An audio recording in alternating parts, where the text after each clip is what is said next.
Okay, welcome everybody back. Mr. Anthony, I believe you're up. Thank you, Mr. Chairman.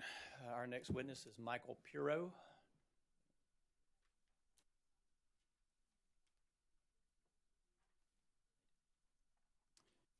Mr. Puro, would you please state your name for the record? Michael J. Puro. And for whom do you work? Duke Energy, Carolina. What is your position with Duke Energy, Carolina? Director, Southeast Pricing and Regulatory Solutions. Mr. Puro, prior to your appearance here today, did you cause to be pre-filed direct testimony, 23 pages in length? I did. Do you have any changes or corrections to that testimony? No, sir. If I were to ask you the same questions now from the stand, would your answers be the same? Yes. Mr. Chairman, we ask that Mr. Piro's direct pre-filed testimony be copied into the record as if given orally. Mr. Piro's pre-filed direct testimony will be entered into the record as though given orally from the stand. Mr. Puro, I believe you had 8 exhibits to your direct testimony, but Exhibit 7 dealt with the GIP, and that one will be addressed in another proceeding. So you have 7 actual exhibits for your testimony, correct? That is correct. And were those either prepared by you under your supervision and control? That is correct. Are they correct as well? Yes. All right. Mr. Chairman, we would ask that Mr. Piro's 7 remaining exhibits be marked as the next composite hearing exhibit. Mr. Piro's 7 exhibits will be marked as hearing exhibit number 42. And inserted into the record.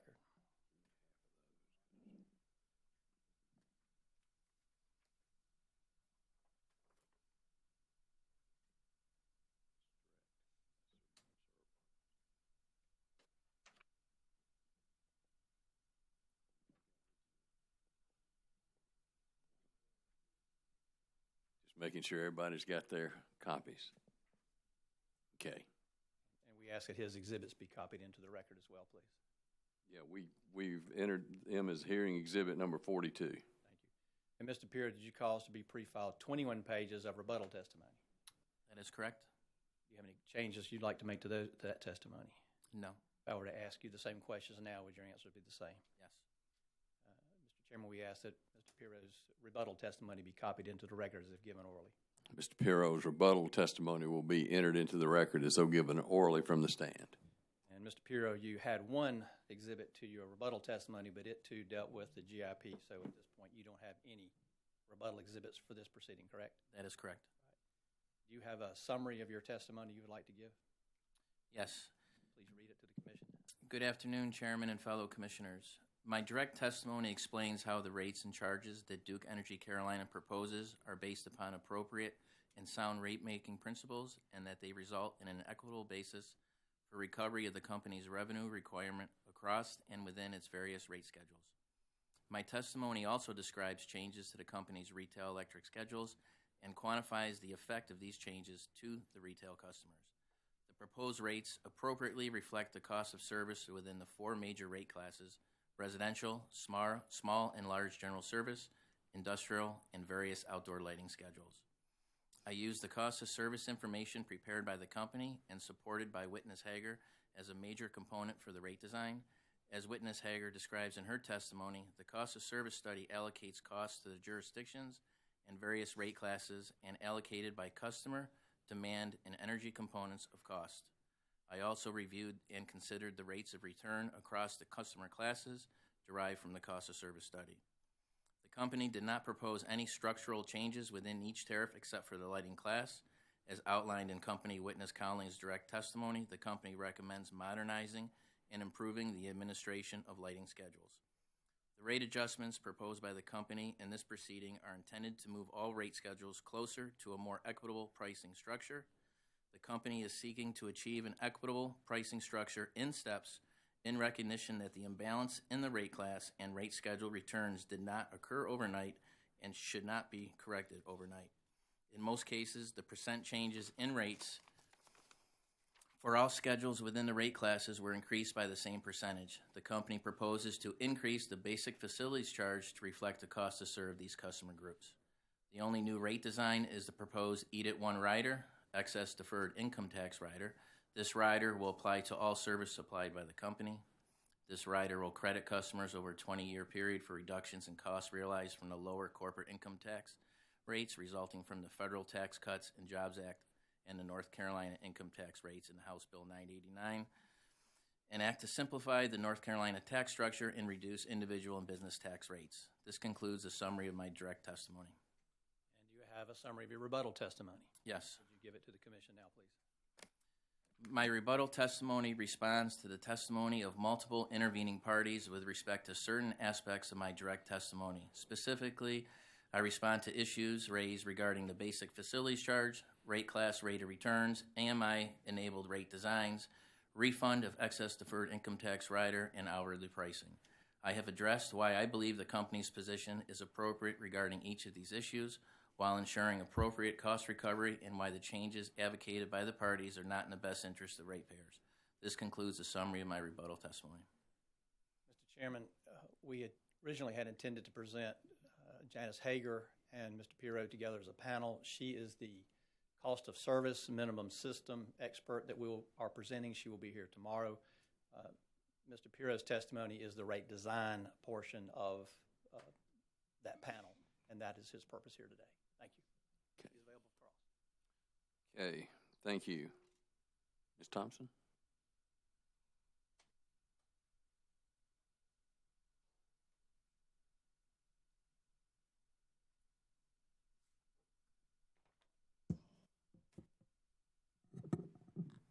Good afternoon, Mr. Pirro. I'm Gudrun Thompson, representing the South Carolina NAACP, the South Carolina Coastal Conservation League, and Upstate Forever. Good afternoon. So as Mr. Anthony just said, Mr. Pirro, you're the company's rate design witness, correct? That is correct. And you developed the rates and charges proposed in this case? That is correct. You'd agree that there's an art to rate design, wouldn't you? Yes. So in other words, you don't just plug in the cost of service study and it kind of spits out the rate design, correct? Yeah, there's it's just not black. There's a science to it, sure. So in addition to the cost of service study, you can take other principles into account in designing rates. Isn't that right? Yes, there's a balancing act that you try to apply with other policy issues in place. And one of those principles is gradualism. Yep, gradualism is a term that has been used, correct? Another is customer acceptance. Sure. Customer education, acceptance are other factors. You'd also agree that rates should be designed to send price signals to customers that encourage the efficient use of electricity? I agree that prices should be based on cost causation, and based on that, they should send proper price signals. And would you agree that costs that can be reduced through lower electricity usage should be recovered through the volumetric per kilowatt hour charge, or per kilowatt hour rate? Would you mind restating that? Sure. You would agree that costs that can be reduced through lower electricity usage should be recovered through the volumetric per kilowatt hour charge, per kilowatt hour rate, excuse me. If you're referring to costs that can be avoided, Yes. they would be avoided through the energy charge. However, in setting rates, they should be set at cost causation. And in this case, I believe we're heading down the path of the BFC versus energy charge. To not properly align those two together would send an inaccurate price signal. So just to make sure the record's clean, I think you stated that costs that could be avoided. I think a second ago you said costs should be avoided through the per kilowatt hour rate, but I think you may have meant to say costs should be recovered through that per kilowatt hour rate. Yes, that's correct. Were you here for Mr. Anthony's cross of witness Barnes earlier today? Yes, I was. And do you remember the bucket of costs that Mr. Anthony was talking about? Yes, I do. Mr. Anthony was suggesting that fixed costs should be recovered through a fixed charge. Do you recall that? Yes. Now, if I go to the gas station to fill up my car, I don't pay a fixed charge, do I? I pay by the gallon. Yes, you would pay by the gallon. And in reality, there are a lot of fixed costs in Mr. Anthony's bucket of costs that the company recovers through the energy rate, aren't there? Currently, our rate design in the residential class is not fully recovering the customer component. So therefore, we have two buckets to recover those costs in the residential rate, BFC and the energy charge.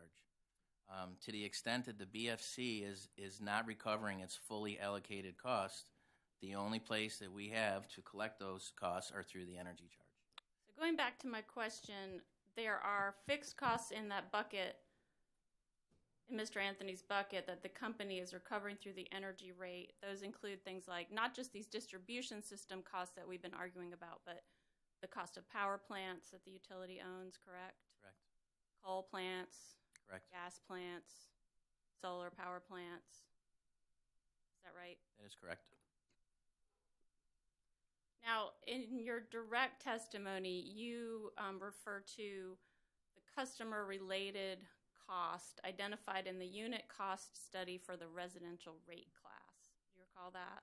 I do. And that refers to the cost of service study that's discussed in Ms. Hager's testimony, right? Correct.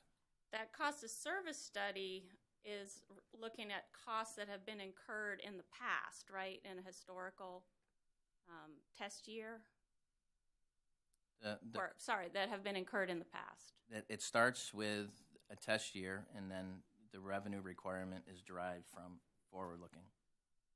And when that cost of service study, some of those costs, you could, in a way, you could refer to those as sunk costs, costs that have been incurred in the past. Embedded costs, correct. Embedded costs. Now, with the customer, going to the customer-related cost that the company has estimated in this case, you've included the cost of the service drop, the meter reading, billing, collection, and customer service, right? That is my understanding, that those costs, metering, service drops, billing, poles, conductors, conduits, and transformers are all a portion of those costs. And then in addition to those customer costs, the company used something called the minimum system method, which is an approach that this commission rejected back in 1991, correct? That is my understanding, correct. And that approach imagines a hypothetical minimum size distribution system that could be built to serve minimum load, correct?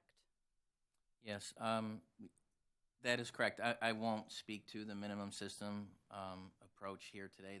That's not my my domain to speak to, but that would be a correct statement.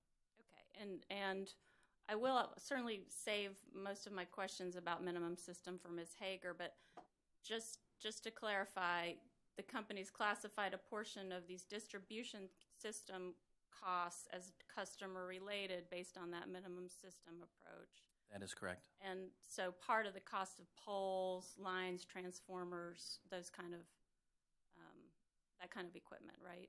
True. Now, Mr. Anthony talked about those poles and wires being long-lived assets. Do you recall that? I do. The company does retire those assets, though, at the end of their useful life, doesn't it? That is correct. And then the company has to replace them, correct? Yes.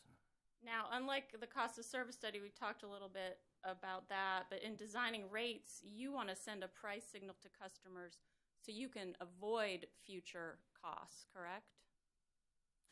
I want to, our goal as rate designers is to provide accurate price signals, not for just one set or segment of customers, for all our customers. So currently, what we've been hearing a lot about is low-income, low-use customers. And on the flip side, I don't have a definition of what low-use customer means and what a high-use customer means. In my view, anybody that's below the monthly average of 1,100 kilowatt hours would fall to the left of that, and anybody to the right, above 1,100 monthly average kilowatt hours, would fall to the right, meaning they are using above the monthly average. Currently today, customers to the right of that bar are subsidizing customers to the left, and that also includes low-income customers. Low-income customers who are high users or above the monthly average users are subsidizing low-income, below the monthly average use customers. And our goal is to remove subsidies to the best we can. Okay. So that is the price signal that I'm trying to achieve by proposing to increase the BFC so it's fair and reasonable to all our customer base. So, Mr. Pierre, we're going to get to your the bar chart that was included in your rebuttal, and we'll talk about that in a little bit. But going back to my question, or following up on my question, you would agree that you want to send a price signal to customers that helps them, that incents them to engage in behavior that helps the company avoid incurring future costs. I would say that my goal is to send price signals that sends an accurate price signal to customers to make prudent choices, whether they want to make investments or not. It shouldn't steer a customer to do one or the other as far as setting it to steer that behavior, specifically one way or the other. Those investments should speak on their own merit. So it's your testimony that the company is not trying to send price signals that incent customers to take steps that would ultimately reduce the company's cost of service? No, I'm not. Mr. Chairman, can I object? This is the third attempt at getting the same answer, and the witnesses answered the question entirely and asked that the opposing attorney be instructed to move on. May I be heard, Mr. Sustain. Chairman? Yeah, go ahead. Well, I don't believe Mr. Pierce. He's answered the question that he would like to answer, but I don't believe he's actually answered my question. I'm happy to move on, but Yeah, let's move on. all right. And make sure you stay in front of that microphone. They were having a hard time picking you up on the live stream. A little bit of an awkward spot. Let me just shift around a little bit here to There you make go. sure I'm doing a better job with that. Is that better? Okay. Now,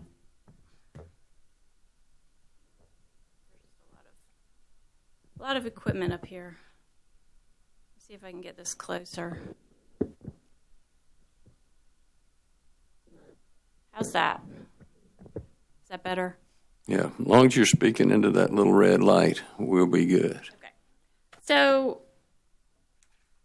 moving on, based on the company's hypothetical imaginary minimum system approach, in your direct testimony, you proposed to increase the basic facilities charge, or BFC, for customers on the standard residential tariff from $8.29 to $28, right?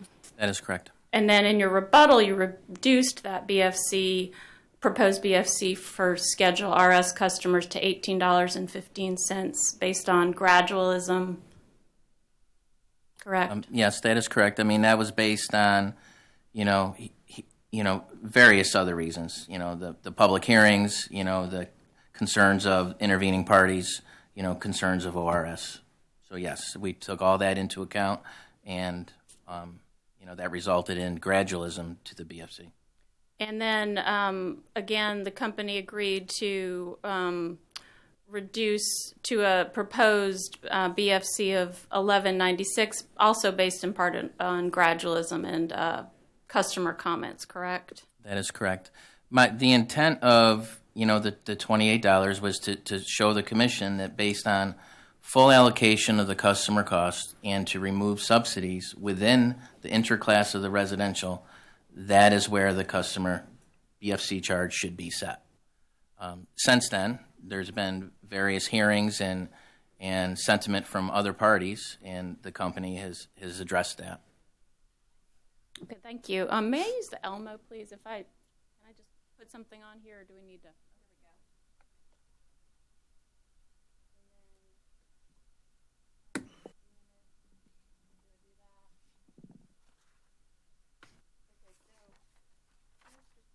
Make sure you're by the microphone when you're even over at the Elmo so we can hear you. So what I have placed on the Elmo is, Mr. Piero, your direct exhibit number 6. Do you have a copy of that? Yes, I'm looking at it. And this is looking at the basic facilities charges for the different customer classes. Is that right? That is correct. Now, under the rate schedule column, will you look with me at residential RS, the residential RS line row? Yes, I see that. That's for the standard residential tariff again, right? That is correct. And if you follow that row across under... Just to clarify that, I mean, that's for the RS and /RE. Okay. And following that row across, if you look under theoretical BFC, you see where it says $28? I do. And again, you were just mentioning that's based on this minimum system method that the company used. That is correct. That's based on a minimum system. So that so the original proposed BFC of $28, that would have been a $19.71 increase, 71-cent increase, or 237.8%. Is that right? That is correct. Now, the company's planning to file multiple rate cases in both North Carolina and South Carolina over the next several years, isn't it? I am not aware of that. Were you here when Mr. Garty-Tago testified the other day that the company had not yet decided whether it would seek a BFC in line with that theoretical $28 BFC in future rate cases? Yeah, I was here. I recall something around that dialogue. Now, if the commission does approve the company's switch to using this minimum system approach, would you agree with me that in future rate cases, the company is likely to request further increases to the BFC to ultimately get to that $28? I think what I heard you ask is that if the commission did approve this 28, would we continue? Is that what you asked? If the commission were to approve the use of the minimum system approach in future rate cases, would the company ultimately propose increases to the BFC with the aim of getting to that theoretical $28 BFC? Mr. Chairman, this witness is here for rate design. Mr. Garty-Tago sets the policy for the company's overall rate strategy for the state. He can answer it if he knows it. If he doesn't. Well, from my lens, as I've already stated, my job is to send an appropriate price signal, an accurate price signal. And I as opposed to going to $28, yes, I believe we would continue to have movement towards full cost allocation. And what steps, that I can't speak to. Again, you were here for Mr. Garty-Tago's testimony. Do you recall Ms. Smith on redirect asking him about the basic facilities charges charged by some of the South Carolina electric co-ops? Yes, I was here. And the suggestion that some of those are in line with or even higher than that $28 that the company originally proposed? That is correct. That's not a relevant consideration for you in designing the company's BFC, though, is it? As stated in my testimony, other costs of other companies, to me, are irrelevant. I think that was just used as a benchmark to illustrate there are basic facility or customer charges that are high, not only in South Carolina, but across the country. Orange and Rockland currently has a $20 BFC. They're proposing a $23 BFC. Central Hudson Electric and Gas currently has a $24 customer charge. They're seeking to increase that to $27. Those are just a few examples. But again, you've stated that those examples that you've just given, you've stated that other utilities' costs and rates are not relevant to a determination of Carolina's rates. That's accurate. Okay, They're not relevant to me, but it puts context around the issue that Duke Energy Carolina is not the only utility seeking to increase their BFC, or that we're at some point going to be the highest. Now, let's shift gears a little bit. In your rebuttal testimony, you say that the company should recover distribution system costs that are not identified as customer-related via that minimum system approach through a demand charge for residential customers. Is that right? Yes, so I just wanted you to answer yes or no. A demand charge, that's based on the highest usage in any 15-minute or hour-long period. Is that correct? We use 30-minute. 30-minute. Yep. Now, in your rebuttal, you refer to some recent company research that concluded that customers are often confused by electric terminology. Do you recall that? Yes, that is correct. It's my understanding that the company contributed to an Electric Power Research Institute, or EPRI, report that examines customer preferences about rate design, billing, and those sorts of issues. Is that right? That is correct. And that report, is that the report to which you were referring in your testimony? Yeah, the report identified that customers, the industry terminology is not easy to understand, let alone, company tariffs. They're rather complex. And I think as we move forward with rate design, customer education and understanding, the options that they have is critical for it to be successful. And that report, that EPRI report, suggested that residential customers have a hard time understanding demand charges, didn't it? It's not that they had a hard time understanding demand charges. It's the term on peak versus peak, just like a basic facilities charge or an administrative charge. It's just terminology that they're more comfortable understanding. So a demand charge, whatever you call it, it could cause bill spikes for certain customers that have very peaky usage. Wouldn't you agree?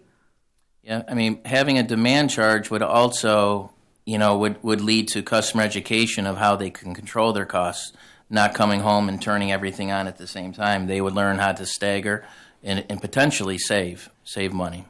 So that leads me to an example I was going to ask you about. So if a customer were to turn on the clothes dryer on a cold day when the auxiliary heat strips and the heat pump are going, for example, that could end up being that customer's peak, right? Yeah, that is correct. And just to add a little context around this, in my rebuttal testimony, the company is not at this time proposing a demand rate. That was in response to how these costs should be recovered. And since Witness Barnes has already agreed that these costs from the minimum system, these distribution costs, are fixed in nature, and that, in fact, he stated their demand costs, then I was simply stating that, okay, then we should add a demand component to the rate. We're not proposing that in this proceeding to make that mandatory to the residential customers. Okay, well, continuing a little bit of on-demand charges, since you did introduce the concept, the customer's peak, this customer who is running the clothes dryer and it's a cold day, that customer's peak might not be the same as the system peak, right? That is correct. And it might not even be the same, sorry.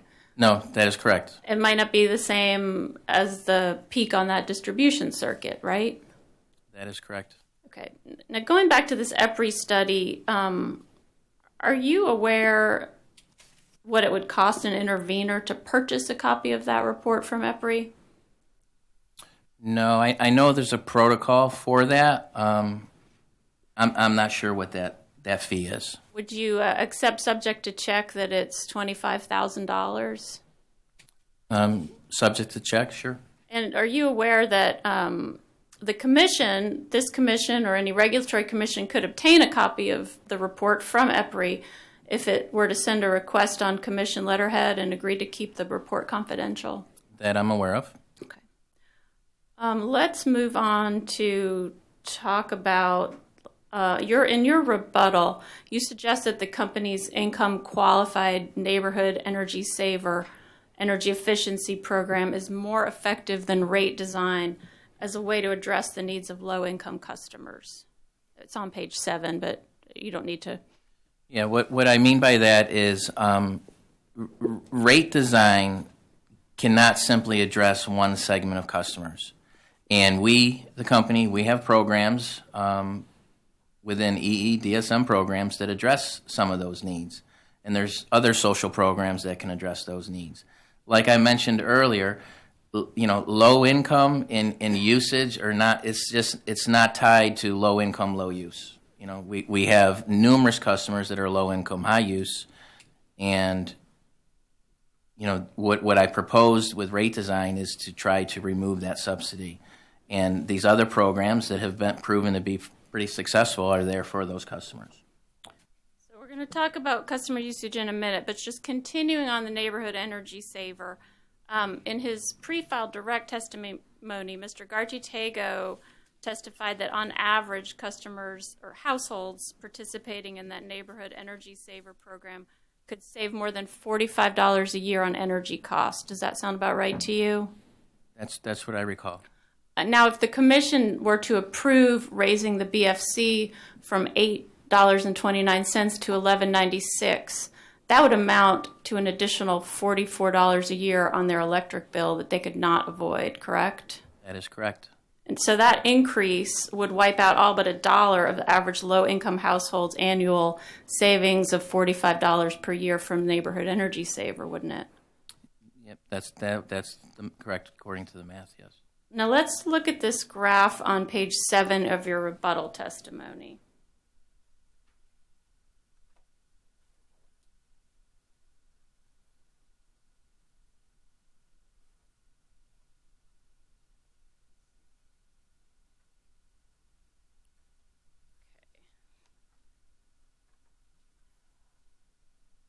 Data in this is, can everybody, is there anybody who can't see that? Right. Okay. And Mr. Pierre, you have a copy of this, Yes, right? I'm looking at it. The data in this graph came from a proprietary database owned by a company called Axiom. Is that right? That is correct. This was in response to a data request from ORS, I believe it was offhand 21-2 rate requests.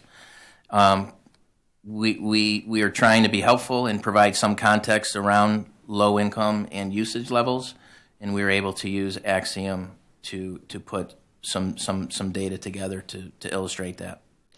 And then in the company's corrected response to South Carolina NAACP et al.'s data request 2-1, you said that this chart includes customers to the extent the accounts were identified in the Axiom data as having incomes below $30,000, right? That is correct. But you don't know how many of the company's residential customers are missing from the Axiom data. No, offhand, I don't have that data with me of how many customers. I know it's a large population of the residential class that we had data for, but exactly, I'm not sure. I'm sorry. You don't have any way to independently verify the accuracy of the Axiom data that's in this proprietary database? No. Were you here for, again, you were here for Mr. Garchitego's testimony. Do you recall that Commissioner Howard asked Mr. Garchitego some questions about a witness who spoke at the Anderson public hearing? Yes, I was here. I've been here for the whole hearings. Commissioner Howard described this public witness as a mother on a limited fixed income who had taken steps to be frugal with her energy use, and she even brought bills to the hearing showing that her household used about 250 kWh per month. Yes, I recall. If you look at the graph on page 7 of your rebuttal, it shows that there are at least 16,000 DEC customers who make less than $30,000 a year and use between 200 and 400 kWh per month, doesn't it? 16,000 or 1,600? Oh.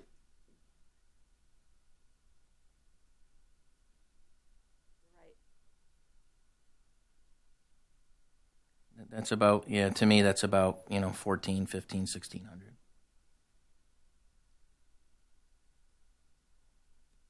We're looking at the y-axis, correct? Mm-hmm. Correct.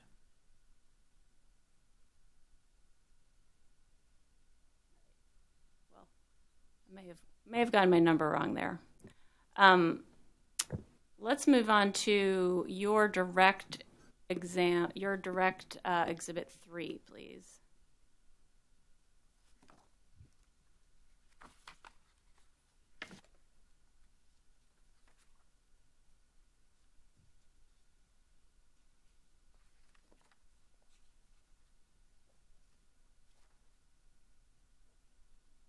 Are you with me?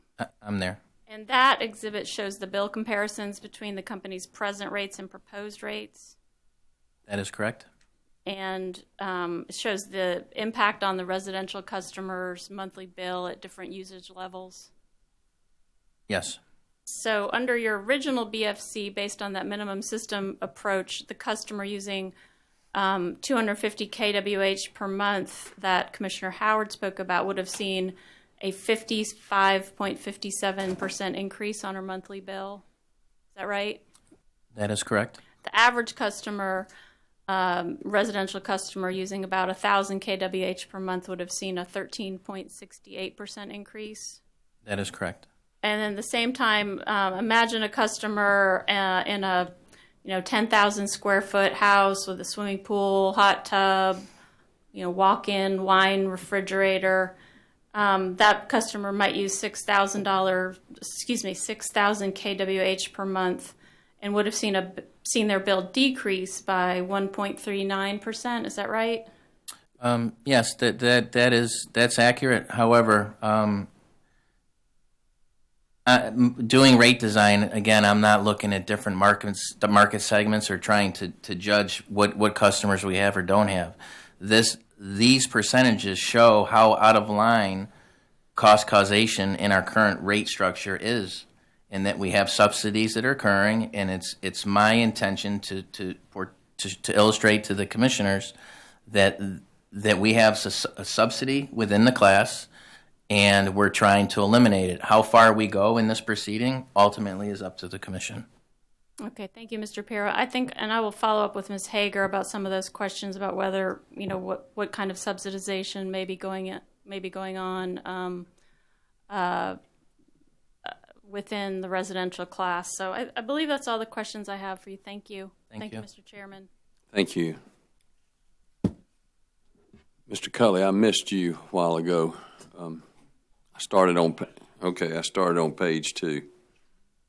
Mr. Neal, you standing up? Okay, I just didn't want you to be standing up there and waiting. Ms. Lee? Mr. Elliott? No questions, Ms. thank you. Grundman? Mr. Nelson? I'll still see if I could bluff you again. But Good afternoon, Mr. Pirro. How are you? Good afternoon. Thanks. I'm going to try and keep this brief as I can. First of all, can you verify for me that the company has now agreed with the ORS position, more or less, that the base facility charge should be set at $11.96 for residential non-time of use customers? That is correct. Okay. And I know this may be a policy question, but if you can answer it, can you tell me if you understand why the company has changed its position on the base facility charge? Yeah, I believe I already stated that, and on day one of our hearings, our state president also communicated to the commission that we have heard loud and clear from folks at the night hearings, from intervening parties in the ORS and their position, and have taken that into consideration and have reflected that in the revised BFC figure. You testified in answer to a question from Ms. Thompson a little while ago. You said something about low-income users being to the right of the, I think it's 1,000 kilowatt average that we all kind of use. Is that correct? Yeah, so if I'm looking at that graph or a paper in front of me, yep, anybody to the right would be, I can just consider to the right would be using more than a monthly average. Anyone to the left is using less. Okay. But doesn't that prohibit the low-income user from being able to actually manage their bill up and down more when you move a lot of the cost to the base facility charge? It's harder to manage your budget, isn't it? Yes, that's fixed, but also, I mean, having a lower energy also will help that segment of customers when, hot summer days and cold winter nights and days. With a lower energy charge. But I understand we have low income, fixed income. I feel that there's other avenues to address those issues. Okay. You had said something about inaccurate price signals too, and I think you were saying that in reference to the current system where there's a low BFC and a higher commodity charge. Is that true? That's correct. Okay. And what do you believe causes, or can you explain why those price signals are inaccurate. Well, I mean, when you look at the residential schedule today, no matter what method you use, the minimum system or the basic customer method, it's significantly under collecting the customer component charge. In the last rate case, I believe it was at $7.29, and it was settled at $8.29. So for the past 6 years, above average users are subsidizing low average users, and I've only been at Duke Energy for 3 years. I don't know all the policies and decisions that have taken place over the years. But when you're talking about inaccurate signals, I'm thinking you're saying that the customer doesn't understand what goes into making the bill. Is that right? No. What I'm saying is that we're not sending what when we look at the two components, the BFC and the energy charge, what our schedule indicates the energy charge is not really what the energy costs are. Okay. So you're saying it's inaccurate. It's nothing that affects the ratepayers. But going back to the bill issue, and obviously when you applied for this with the $28, that was somewhat of a shock to a lot of ratepayers. Does the company have any plans or any ability to educate its customers regarding what seems to be a shift in the company's policy? I don't know necessarily if it's a total shift. I was involved in the North Carolina rate case. We applied for a large increase there. We did here in South Carolina. I know in Duke Energy Progress, South Carolina, we also proposed a large increase as well. So I wouldn't necessarily say it's a shift. I think we're trying to align costs with cost causation to our rate structures. But again, based on the public outcry, which I think is kind of what led to the company's change in position, at least according to your president, is there any way, or is there a plan that the company has, or have you heard of, regarding a way to educate customers as to why the company is seeking such a large increase in the BFC? I'm not aware of any plan at this moment. Okay, thank you. You read Mr. Seaman Wynn's testimony in this case, I take it? I did. Okay, and you're familiar with his, policy or whatever that he put out there, that only 25% of the increase in the revenue requirement should go to the base facility charge. Are you familiar with that? Yes, I'm aware of his. And do you disagree with that, or can you explain, and I assume you do probably, but can you explain what your difference is, what you believe is different from that? I mean, witness Michael Seaman Wynn is a proponent of gradualism. He's proposing 25% of a revenue requirement increase would be allocated to the customer component. In doing so, it's going to take a long time to get to the fully allocated costs within the BFC. It will continue to send inaccurate price signals to customers to make decisions on investments, and it will also still create subsidies within the class amongst different levels of users. So going to that y'all don't agree with that strict 25% policy. Can you tell me what subjective criteria the company does use, or that you use, when you come up with your proposed rate schedules or your tariffs? In regards to the BFC? Well, in regards to the BFC and just generally, I guess, because, what do you've got the numbers, and I understand that the numbers show X, but aren't there a number of also subjective criteria that you then put in? And again, it goes to Ms. Thompson's question, I think, about science versus art. Isn't there a little art involved? Yeah, I mean, definitely is. I mean, customer acceptance is a large part of that. And case in point, we've altered our position on the BFC in this case. All right, but still, is there anything specifically that y'all use, or do you just strictly go by what the numbers tell you to do?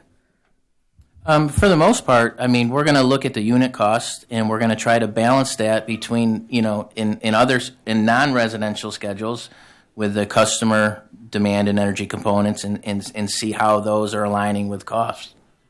All right. Thank you. I appreciate it. Thank you. Commissioners, questions?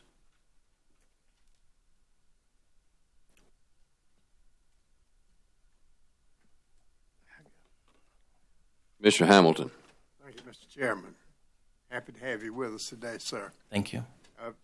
Just a few minutes ago in discussion with Mr. Nelson, you mentioned that other than the base facility charge, there was other avenues, and you felt like that the low income and fixed income were being subsidized, their bills were being subsidized by the higher users. And you said that you felt like there were other ways that this could be met better. Could you tell us what those other ways are?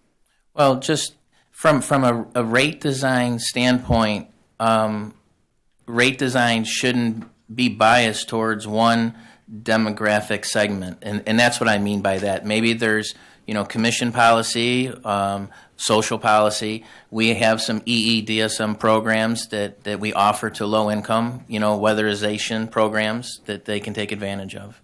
That's what I was referring to. Okay, in South Carolina, a great deal of our low income is in mobile homes, and weatherization so far hadn't been the answer.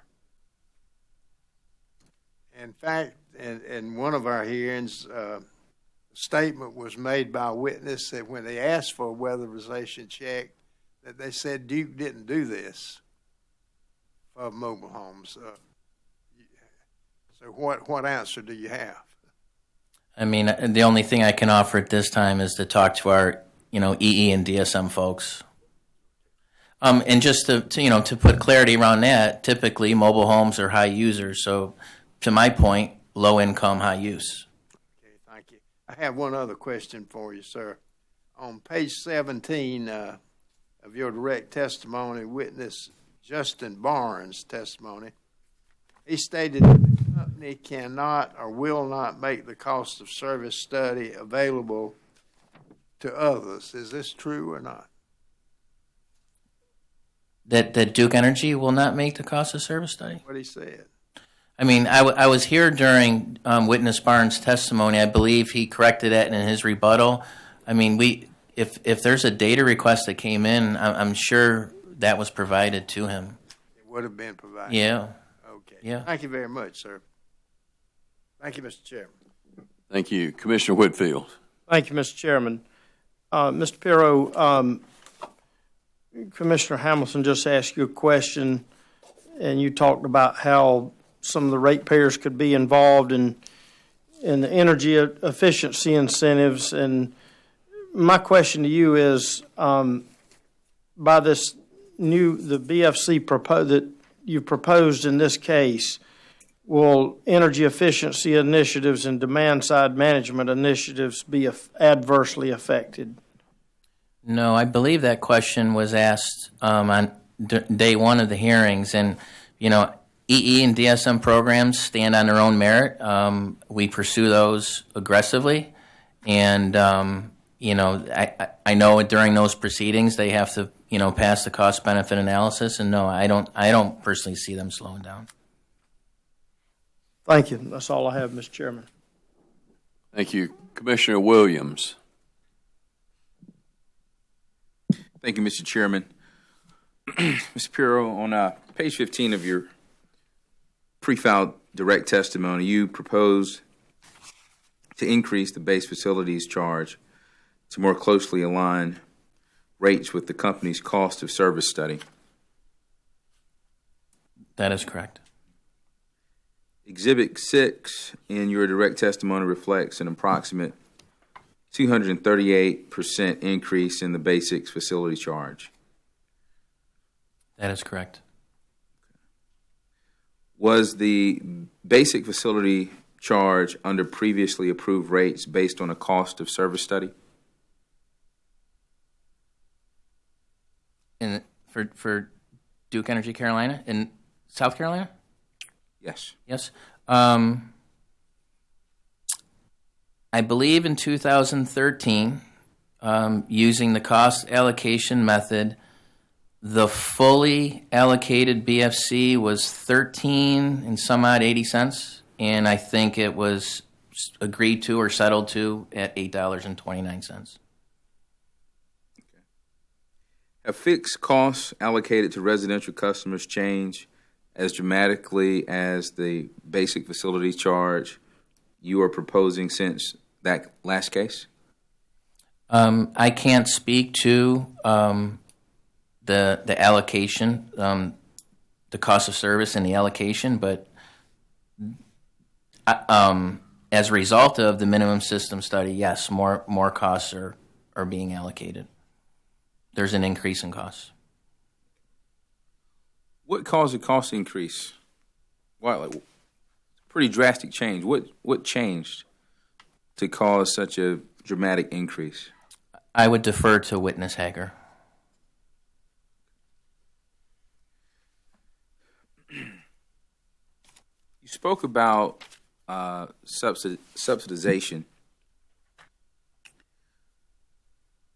Is there any consideration given when you're reaching, I guess, a price point, in the equity of a low-income, high user subsidizing a high-income, low user? Well, I mean, I think that point, and I wanted to raise that point today, I think that point has not been discussed about the low-income, high-use customer and what currently, and if the BFC is approved to be lower than the allocated unit cost, that subsidy will continue to occur. I'm not sure if I answered your question. If not, maybe you could restate it, Commissioner. Well, you answered it. I'm just wondering, I appreciate the fact that you are mission-focused in performing your duties. You've stated that very clearly. I'm just curious to know what considerations the company makes regarding the low-income population and the price points. We've heard testimony that South Carolina has high energy bills. How they compare nationally has been a point of contention. But what's not up for debate is that South Carolina is a very poor state compared to other states. And so I'm just curious to know, is there any consideration taken in how the company reaches its price point? You discussed why the proposed basic facilities charge was, I guess, agreement was reached to lower it from $28 to about $11.96, and that doesn't go unnoticed, but it makes me wonder, why weren't those considerations made initially? Like, why would it take such public outcry to decrease the basic, or agree to decrease the basic facilities charge? Again, from my lens, and from the company's position in the beginning of the case with our proposed rates, we were trying to illustrate to the commission, how costs are allocated and how they should be recovered. When I look at the residential class and I see that the monthly average usage of our customers is at 1,100 kilowatt hours, it doesn't matter what I set the BFC. It could stay constant at $8.29. It could be at $14 or $28. That total bill at 1,100 kilowatt hours is going to be $143 regardless of what I set the BFC, because it's an equal sum game at that point. So yes, we do have to balance that, but from my perspective, I'm trying to balance the subsidies within that one segment, shouldn't bear the cost for another customer segment. So anything above that would be more of a policy issue. Do you think it's a change in business models? We had testimony at one of the public hearings, I believe in either Anderson or Spartanburg, maybe it was Spartanburg, where a witness testified that, and I think you even testified that basic facility charges have increased across the nation. Is that something that we will continue to see as usage goes down? I necessarily wouldn't say usage goes down, right? Because you have energy efficiency, conserving usage, but you also have new load. And I guess I'm speaking more in general across our jurisdictions. So there's a balance there. But if I'm still in this role moving forward, I would propose, if it was up to me 100%, to continue to move towards a fully allocated customer charge component. What does that mean? That in this proceeding, if the BFC is determined by the commission to be lower than the $28, that in a future proceeding, my proposal would be continue to increase. The basic facilities charge? Yes. So essentially, whether it happens today or during this proceeding or not, as you sit here today, your proposal, if it didn't happen during this proceeding, would be to continue to seek a higher basic facilities charge. From my lens, yes. From company policy, that could be different. And so if that basic facilities charge you think is appropriate is never reached, then essentially what you're saying is that you'll have subsidy within the system. That is correct, sir.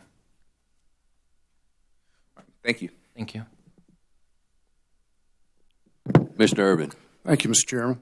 Mr. Pirro, listened carefully to your testimony and appreciate you being with us today. Thank you. In terms of rate design, you keep saying from my lens, it sounds to me like you're kind of looking at rate design and rate structure in a vacuum. Is that a fair statement? You're not really you're not looking at any policy considerations. You want to try to levelize it across the board without consideration. Yes and no. The no part is that if I'm looking at something, that's my point of view. However, we may have company policy or commission policy or state policy that says something different, and it's more of a science at that point, and you try to balance all those different issues into a solution. Well, let's talk about company policy for a minute, and I'll give Duke Energy credit for being one of the national leaders in promoting energy efficiency and trying to incentivize its customers to invest in energy efficient appliances and energy saving upgrades. And that's all very commendable. But when you come back on top of that and substantially increase high fixed charges, that has the practical impact of discouraging customers to do what you asked them to do in the beginning. You see my point? In other words, you've encouraged them over decades, really, to reduce their consumption, to become more energy efficient, and now you want to undercut all that hard work and say, well, sorry, folks, but we're going to have to make it up on fixed charges. Isn't that what you're saying? So it disincentivizes all that good behavior that we spent years encouraging the public and the ratepayers to go in that direction. I don't necessarily agree with that. If prices are not set accurately, then any investments that have been made or to be made cannot be done with a proper analysis. Well, pricing is, in terms of your pricing, is two parts. It's the fixed price for being able to hook up to the grid, and then it's the price of energy, correct? Correct. So wouldn't it make more sense if there are increasing costs, to put it on the energy side and continue these good policies of energy efficiency and so forth, rather than go basically a 360 and, go straight backwards from where, what you've been telling us all these years. Commissioner, I think that if our prices are set accurately, we are sending the proper price signal, and it will justify investments accordingly. Previous investments, maybe they've been overstated, and I don't think it's my position to steer customer behavior to make investments with prices that may or may not be accurate.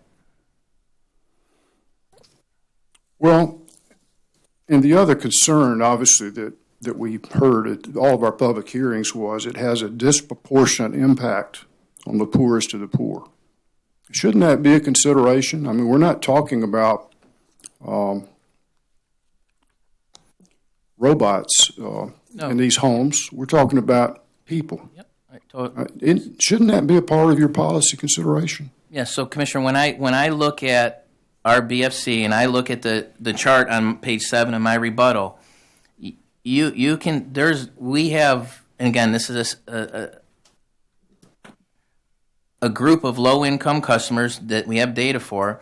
We have a bulk of low-income users between 5, 6, 7, 8, 9, all the way up through 13, 1,500 kilowatt hours. With the highest 2 points at 7 and 950,000. I think the average in this graph, I don't know if it was referenced in my testimony, was 933 for the low income kilowatt hours. I personally, sitting here, don't consider that low usage. So, but I do understand about low income and fixed income, and perhaps there's a social policy that can be made, or the commission will have a different perspective on that.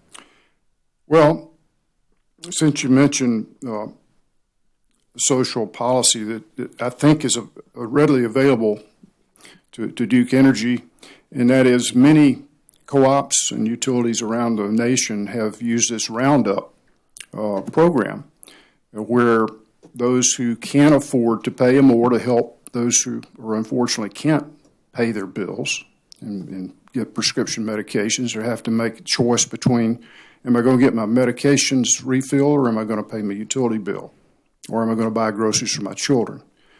The Roundup program allows those in the middle class and upper class to help to help these people and give them a hand up just by rounding up. You don't oppose a program like that, do you? It would actually create more revenue for you. No, I mean, me sitting here, no, I don't oppose that. Would you please ask management to consider that? Because it would be a tremendous help to these poor people. And if we know there's a resource to help them, then we might consider that in the overall picture. But right now, they have nowhere to turn. And the aid that's available runs out before, many of them can get any help at all. And so it wouldn't really cost anything to administer a program like that. There are models out there everywhere that it's successfully being used. And so I would strongly encourage you to take that back with you. I think it would help everyone. Yes, sir. Thank you. Commissioner Belzer. Thank you, Mr. Chairman. Good afternoon. Good afternoon. How long have you been at Duke? 3 years now. And before that, I believe you were at Niagara Mohawk? I spent the bulk of my career in upstate New York and short time in Florida and California. Were you involved in rate design at those other utilities? I was involved in regulatory work in all those utilities, yes. Any familiarity with cost of service studies used in those other jurisdictions? Not that that's dating back a little too far for me to actually. You don't know whether or not they use the minimum system method in those? No, I don't recall. Have you been here throughout the proceedings? Mm-hmm. Did you hear my questions the other day about the Greenwood rates? I Mr. did. Ellerby's clarification for me? Yes. Okay, and you agree that because those, I think I'm looking at page 50, does that sound right? 50 of your Exhibit 1, 50 of 72. Because those old lights have been phased out and are no longer available, there have been replacement outdoor lighting fixtures that y'all are proposing? Yeah, so mercury vapor and incandescent, Okay. obsolete technology. We are proposing 2 new LED fixtures. And Duke will not consider that a change in character such that someone would be removed from the Greenwood rate for subscribing to those fixtures, is that right? If they subscribe to one of those 2 fixtures, they would have the fixture fee and the Greenwood rate.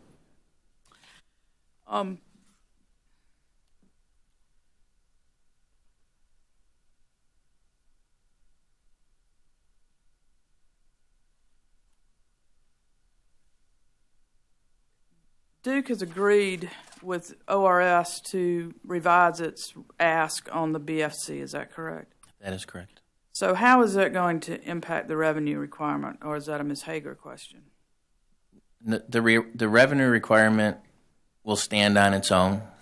Whatever it is, it is. Has that changed the rate design?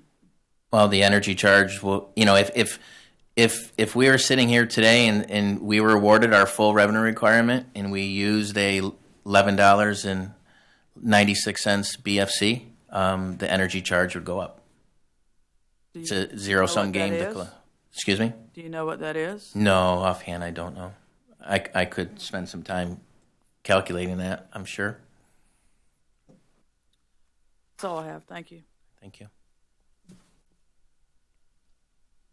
Any other commissioners? Mr. Anthony, any redirect? Yes, sir.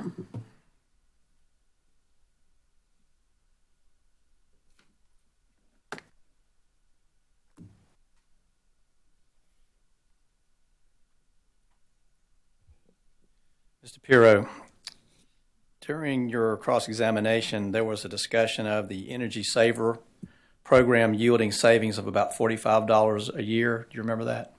Yes, I do. And I believe the next question was basically the statement that the increase in the basic facilities charge, if granted, would more than wipe out the $45 of savings. You recall that as well? That is correct. Picking right back up where Commissioner Belzer was talking about the kilowatt-hour charge. The kilowatt-hour charge that falls out from the higher BFC is a lower rate than otherwise would be the case. Is that correct? With a higher BFC, it's a lower energy charge. That's correct. And so when we're looking at what happens, if anything, to the $45 energy saver savings, you can't just look at what happens with the BFC. You have to look at what happens with the kilowatt-hour charge to determine the overall impact to a customer's total bill. And You would have to look at both components for the total impact. And on the total bill, much has been said about the percent increase in the facilities charge, but were you here when I was speaking with Mr. Barnes, Witness Barnes, about $28 divided by $143? Yes. And that's 20%? That is correct. So when we're talking about customers being able to take actions, whether it's energy efficiency or behind-the-meter generation, to impact their utility bill, there's still 80% of their utility bill that's available for savings by taking any of those actions. Am I right? That is correct. That's all I have. Thank you. Thank you. Any recross?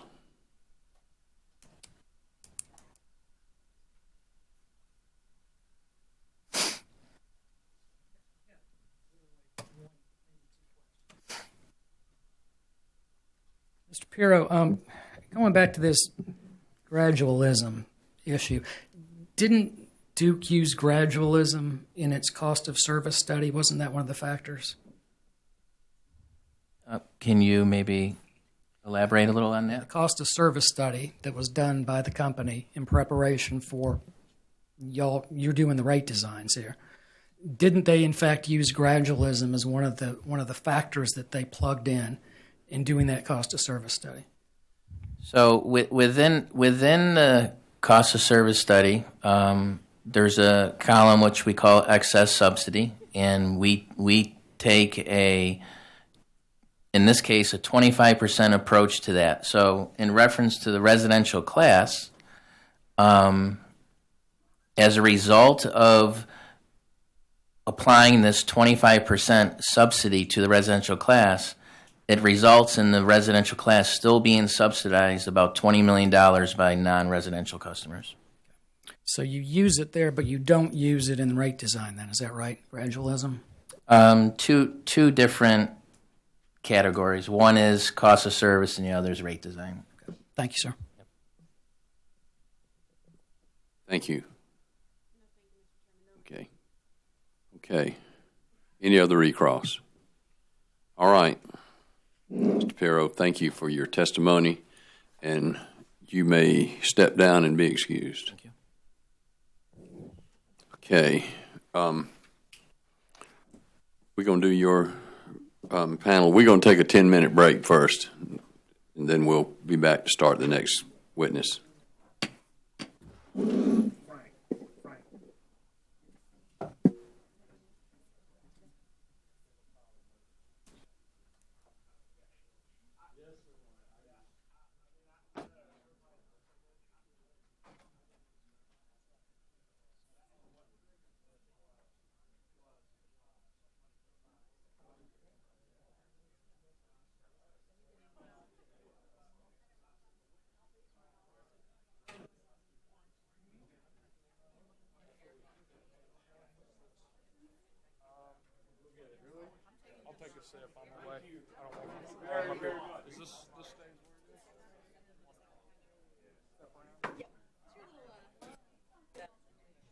I'll just stick them out front and hope nobody walks.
if I could just have one moment. Earlier, Commissioner Irvin was asking about the Roundup program, and I just wanted to round it out. The first day of the hearing, Mr. Garchitego had indicated that he had already begun work of looking at a Roundup program. There are some systems things and other things we have to look at, but he wanted me to share that we will commit with this commission to continue finding out what it would take to do such a program and report on those parameters to the commission. Thank you so much. Thank you. All Chairman, right. Yes, sir. Excuse me. I had a couple of procedural matters to mention. The first thing is there are 4 exhibits attached to Mr. Ham's testimony. 2 of those we had been designated as confidential. I've gotten permission from authorities within the company to withdraw the confidentiality designation as to those 2 exhibits, so we won't have to worry about that aspect of it when they're introduced. The second thing is to let you all know that Ms. Smith is going to cross-examine Ms. Gabi Smith and Zachary Payne, and I will cross-examine Mr. Ham, so we'll be splitting the panel. And then the third thing is we would request that the company be allowed to cross-examine last of these witnesses. This is a mistake on my part. It's been so long I had forgotten about friendly cross-examination, and I should have asked for this to apply throughout the case, but we would like for the company to be allowed to cross-examine last with respect to this panel. Any objections? Okay. Thank you, Mr. Just remind me when I call you first or whatever happens. All right, Mr. Nelson. Thank you, Mr. Chairman. ORS calls its panel of Gabi Smith, Mr. Steve Ham, and Mr. Zach Payne. And I'm going to go in order. The way that I have people lined up here will be Ms. Smith, Mr. Payne, and Mr. Ham as far as testimony goes. Ms. Smith, starting with you, can you please give us... Hang on one second. We need to swear them in.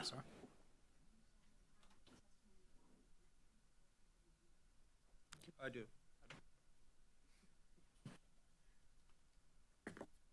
All right, Ms. Smith, can you give us your full name and occupation, please? My name is Gabi Smith. I'm an audit manager with the South Carolina... Get close to that microphone. My name is Gabi Smith. I'm an audit manager for the South Carolina Office of Regulatory Staff. And are you the same Gabi Smith who pre-filed 18 pages of direct testimony in docket 2018-319E on February 26th of this year? Yes, I am. Okay, do you have any changes, edits, or corrections to your pre-filed direct testimony? No, I do not. Like if I asked you the same questions today as those presented in your pre-filed testimony, would your answers still be the same? Yes. Thank you. Mr. Chairman, ORS asks that the pre-filed direct testimony of Ms. Gabi Smith be entered in the record as if given orally from the stand. Ms. Smith's pre-filed direct testimony will be entered into the record as though given orally from the stand. Ms. Smith, do you file as an attachment to your direct testimony a series of exhibits marked as Exhibit GS1 through Exhibit GS8? Yes. Okay. Do you have any edits, changes, or corrections to any of those exhibits? No, I do not. ORS, Mr. Chairman, I ask that exhibits GS1 through GS8 be marked for identification, entered into the record as the next composite hearing exhibit. Ms. Smith's exhibits GS1 through GS8 will be entered into the record as exhibit number 43. Thank you, Mr. Chairman. Ms. Smith, did you also prepare and cause to be filed with the Commission on March 6th 6 pages of supplemental direct testimony? Yes, I did. Do you have any edits or corrections to your supplemental direct testimony? No, I do not. Okay. ORS asks that the pre-filed supplemental direct testimony of Ms. Smith also be read in the record as if given orally from the stand. Ms. Smith's pre-filed supplemental direct testimony will be entered into the record as though given orally from the stand. Thank you, Mr. Chairman. And finally, Ms. Smith, did you file surrebuttal testimony in this case as well? Yes, I did. Okay, and do you have any changes, edits, or corrections to your pre-filed surrebuttal testimony? Yes, I do. Yes, I do. Okay. Will you please read them into the record for us? Okay. On page line 15, the amount of negative $2,399,000 should be replaced with negative $2,974,000.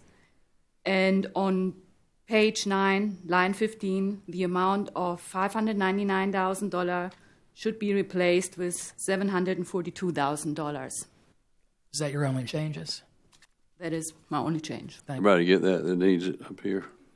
I can read it again for you if you'd like. It's on page 9, line 15 of the supplemental direct. $2,399,000 should be replaced with $2,974,000. And on page 9, line 15, the amount of $599,000 should be replaced with $742,000. And we will file an errata sheet at the conclusion of the hearing stating those changes. With those changes being noted, ORS would ask that the surrebuttal testimony of Ms. Smith be entered in the record as if given orally from the stand. Ms. Smith's surrebuttal testimony will be entered into the record as though given orally from the stand. Thank you, Mr. Chairman. Ms. Smith, As amended. yes, sir. Ms. Smith, did you also pre-file a number of surrebuttal exhibits marked as surrebuttal exhibit GS1 through surrebuttal GS9 along with your pre-filed surrebuttal testimony? Yes, I did. Do you have any changes, edits, or corrections to any of those exhibits? I do not. Okay. Thank you, Mr. Chairman. ORS would ask that surrebuttal exhibits GS1 through GS8, which were filed along with Ms. Smith's surrebuttal testimony, be entered in the record as if given orally from the stand. Ms. Smith's surrebuttal exhibits will be entered as exhibit number 44. Thank you. I would point out that exhibit, I believe, GS9, am I correct that that's confidential, Ms. Smith? Yep. I would ask that GS9, I don't want to file an extra copy of that. However, I'd note that exhibit was filed under seal and is available for the commission. Okay, so GS1 through 8, and then GS9 is confidential. Yes, sir. Do we want to do that as a separate? As a separate one. Okay, we'll do that as 45. Number 45 will be the confidential exhibit. Thank you.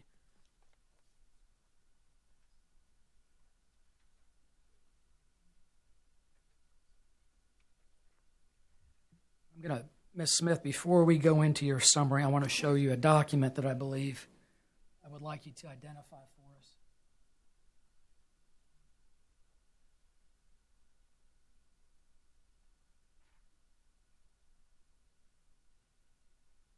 Are you familiar with this document? Yes. Okay. Did you prepare it? Yes. Could you please explain for the commission what this document is? And before we even do that, Mr. Chair, could I ask this be marked for identification as the next hearing exhibit? Not as the next hearing exhibit, but marked for identification. It will be marked for identification. So I prepared this visual to clarify some of the issues that came up yesterday in the hearing as far as concerning percentages. So should I go into detail of the... You go ahead and explain the numbers that are on this for us, please. Okay, so yesterday there were questions about long-term incentives and short-term incentives. So the amount of long-term incentives we received from the company was $5.5 million, and the short-term incentive amount was approximately $25 million. So the long-term incentive, there's two parts to the long-term incentive. One part is performance, which is 70% tied to earnings. Of these 70%, 75% are tied to earnings. Then also 25% are related to safety. Then we have 30 of the long-term incentives, 30% are related to retention, and there is no performance measure. For the short-term incentives, executive leadership, their short-term incentives are 50% tied to earnings, and for non-executive leadership team, 30% are tied to earnings. And I think the question yesterday arose about the 70 and the 75%, and so I hope that kind of clarifies this, where the 75 and the 70 come from. Thank you, Ms. Smith. I would offer this as the next hearing exhibit. It will be entered as exhibit number 46. Thank you. Ms. Smith, did you prepare a summary of your supplemental direct, and surrebuttal testimonies? Yes, I have. Could you please present it for the commission? Sure. Good afternoon, Mr. Chairman and Commissioners. The purpose of my direct testimony is to set forth the findings and recommendations resulting from ORS's examination of the application of Duke Energy Carolinas.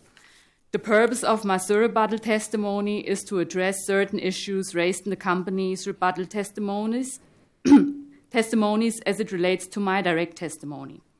ORS's examination consisted of verifying the operating experience and rate base per the company's application per book amounts and testing the underlying transactions to ensure they were properly supported, had a stated business purpose, and were allowable for rate-making purposes.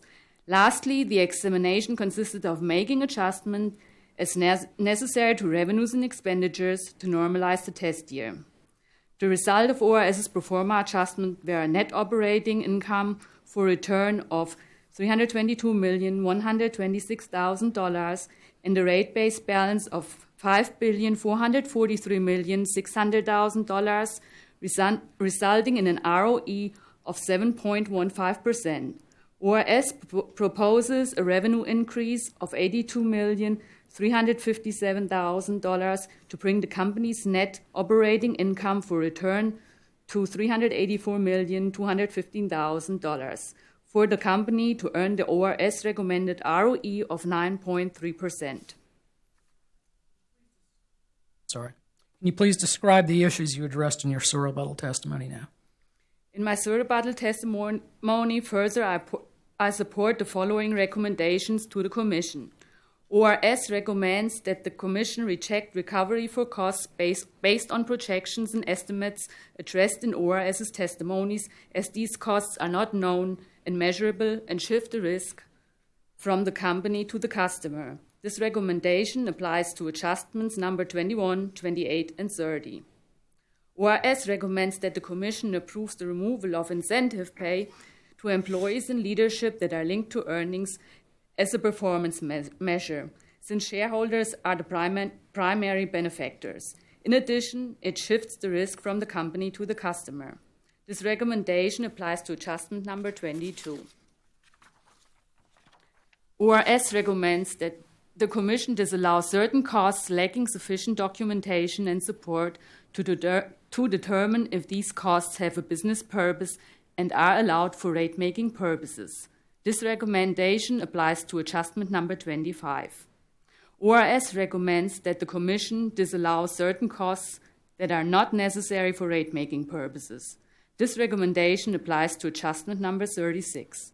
On behalf of ORS, I am recommending the Commission accept ORS's proposed adjustments, as they address the concern of the using and consuming public, all classes of customers, and allow the company to continue to provide reliable and high-quality service. Thank you. Does that conclude your summary? Yes. Thank you, Ms. Smith. I'm going to go to you next now, Mr. Payne, if I can. Can you please state your full name and occupation? My name is Zachary Payne. I'm employed by the Office of Regulatory Staff as a senior auditor. Thank you. And are you the same Zach Payne who pre-filed 15 pages of direct testimony in this docket on February the 26th? Yes, I am. Okay. Do you have any changes, edits, or corrections to your pre-filed direct testimony? No, I do not. If I asked you the same questions today as those presented in your pre-filed direct testimony, would your answers be the same? Yes, they would. Thank you, Mr. Chairman. ORS asks that the pre-filed direct testimony of Mr. Zachary Payne be entered in the record as if given orally from the stand. Mr. Payne's pre-filed direct testimony will be entered into the record as though given orally from the stand. Thank you, Mr. Chairman. Mr. Payne, did you also file exhibits as attachments to your direct testimony? No, I did not. Okay. Did you also prepare 11 pages of rebuttal testimony in this docket that was filed with the Commission on March the 19th? Yes, I did. Do you have any changes, edits, or corrections to your pre-filed rebuttal testimony? No, I do not. Thank you. Mr. Chairman, ORS asks that the pre-filed rebuttal testimony of Mr. Payne be entered in the record as if given orally from the stand. Mr. Payne's pre-filed rebuttal testimony will be entered into the record as though given orally from the stand. Thank you, Mr. Chairman. Mr. Payne, you didn't have any exhibits attached to your rebuttal testimony, did you? No, I did not. Okay, thank you. Did you prepare a summary of your direct and rebuttal testimonies? Yes, I did. Could you please go ahead and present it for the Commission? Good afternoon, Mr. Chairman and members of the Commission. The purpose of my direct testimony was to set forth the ORS recommendations related to 6 accounting deferrals that Duke Energy seeks to recover in this docket. The purpose of my surrebuttal testimony is to address certain issues raised in the company's rebuttal testimonies related to these 6 accounting deferrals. The primary issue the company addresses in regards to my direct testimony is the issue of a cost of capital return on its deferred expenses. My surrebuttal testimony explains that the company is in fact not guaranteed to earn a cost of capital return on deferred costs, and that ultimately the issue of a cost of capital return is to be decided at the Commission's discretion. The company proposes the recovery of these deferrals through adjustments number 7, 13, 18, 19, 30, and 35. Since Duke's last rate case, docket number 2013-59-E, the Commission has granted the company 6 different accounting deferrals, which the company is seeking recovery of in this docket. Of the 6 accounting deferrals the company has been granted, 5 have been to recover costs associated with projects willfully initiated by the company. These projects are the Carolina West Control Center, the W.S. Lee Combined Cycle Generation Plant, the AMI meter rollout, and the Customer Connect billing interface. And also the company's Grid Mod initiative. The company has proposed deferral balances totaling nearly $77 million for these 5 accounting deferrals. The company's 6th deferral allows the company to defer the costs associated with its cleanup of coal ash residuals at its retired and existing coal-fired generation plants. The company is seeking recovery of a proposed $242 million deferral balance for these deferred costs. Can you please explain ORS's proposed treatment of the company's accounting deferrals? Yes, in each of the company's proposed deferrals, the company calculated a weighted average cost of capital return on its deferred costs. Additionally, the company proposed to include the unamortized balance of each deferral in its rate base. ORS recommends each deferral balance be separated into 2 categories of costs, which are operating-related costs and capital-related costs. ORS recommends the recovery of both the operating-related costs and the capital-related costs be subject to the same regulatory accounting treatment required for each category absent an accounting deferral. Can you please explain, Mr. Payne, how ORS's recommended treatment of the company's accounting deferrals addresses the concerns of the using and consuming public, all classes of customers, and allows the company to continue to provide reliable and high-quality service? Yes, ORS's proposals represent a reasonable and equitable approach to the company's recovery of its deferred costs. ORS's recommendations allow the company to recover costs that were largely incurred outside of the test year by including approximately $24 million in amortization expense and including approximately $115 million of unamortized deferral balances in its rate base. In total, the ORS's recommendations contribute approximately $33 million to the ORS proposed revenue increase of $82,357,000, which is slightly more than 40%. And Mr. Payne, what issue from the company's rebuttal testimonies did you address in your surrebuttal testimony? My surrebuttal testimony primarily addresses the company's assertion that it is entitled to recover a cost of capital return on these deferred balances. The company proposals include a cost of capital return from the time that the deferrals began until the time the company has fully recovered the deferral balances through service rates. My surrebuttal testimony explains that the company is in fact not guaranteed a cost of capital return on its deferred costs, and that ultimately the issue of a cost of capital return is to be decided at the Commission's discretion.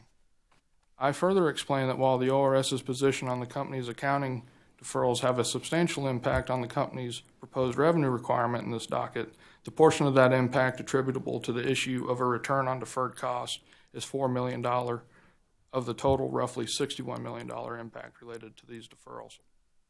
Lastly, my surrebuttal testimony addresses several mischaracterizations of my direct testimony. These mischaracterizations are centered on the idea that ORS wants to apply this proposed treatment for these 6 accounting deferrals to all forms of deferred costs, which is not true. Thank you. Does this conclude your summary? Yes, it does. Okay, thank you, Mr. Payne. Mr. Ham, you are next up. Can I ask you to please tell us your name and position for the Commission? My name is Stephen Ham. I'm employed at the Office of Regulatory Staff in the Legal Department as Special Counsel and Senior Advisor. Thank you, Mr. Ham. Could you briefly summarize for the Commission your background and experience in the field of utility regulation?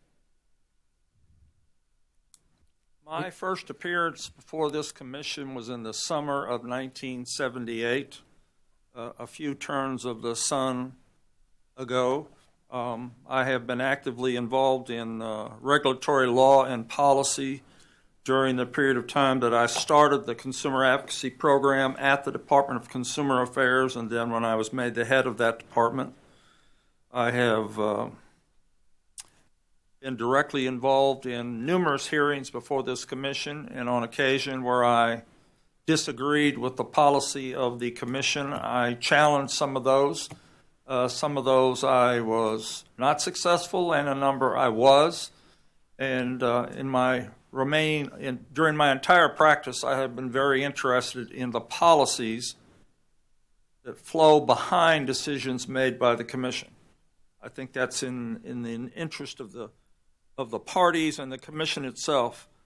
The commission adopts whatever the policy is, and they're going to consistently apply it, and all the parties will know how to address it.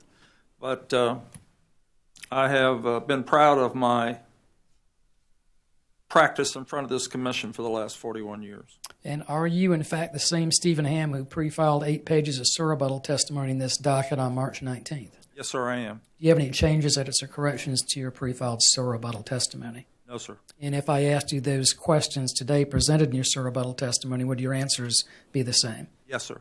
Thank you.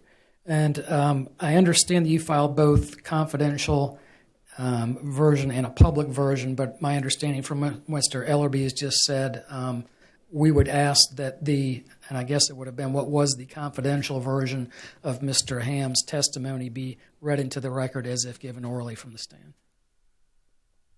That is my understanding, that I'm not restricted in responding to questions or to not being able to quote or reference the document in question. Thank you.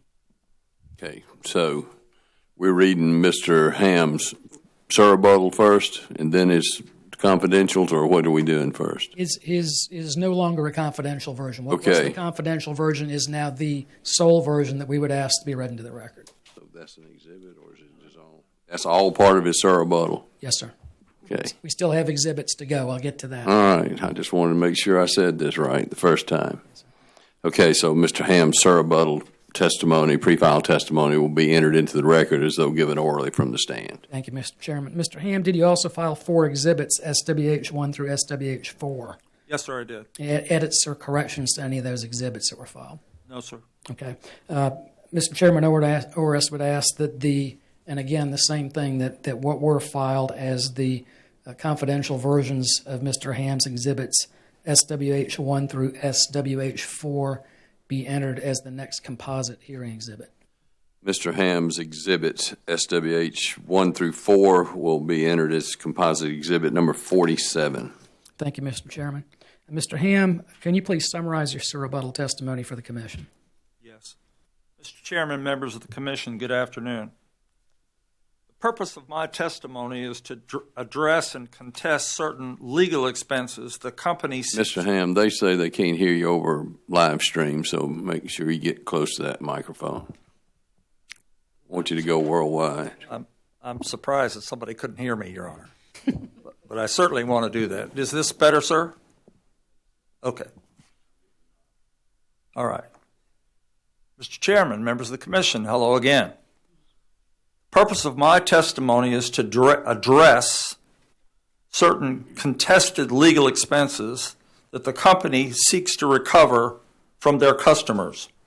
I am responding to the company witness, Dr. Wright, mainly.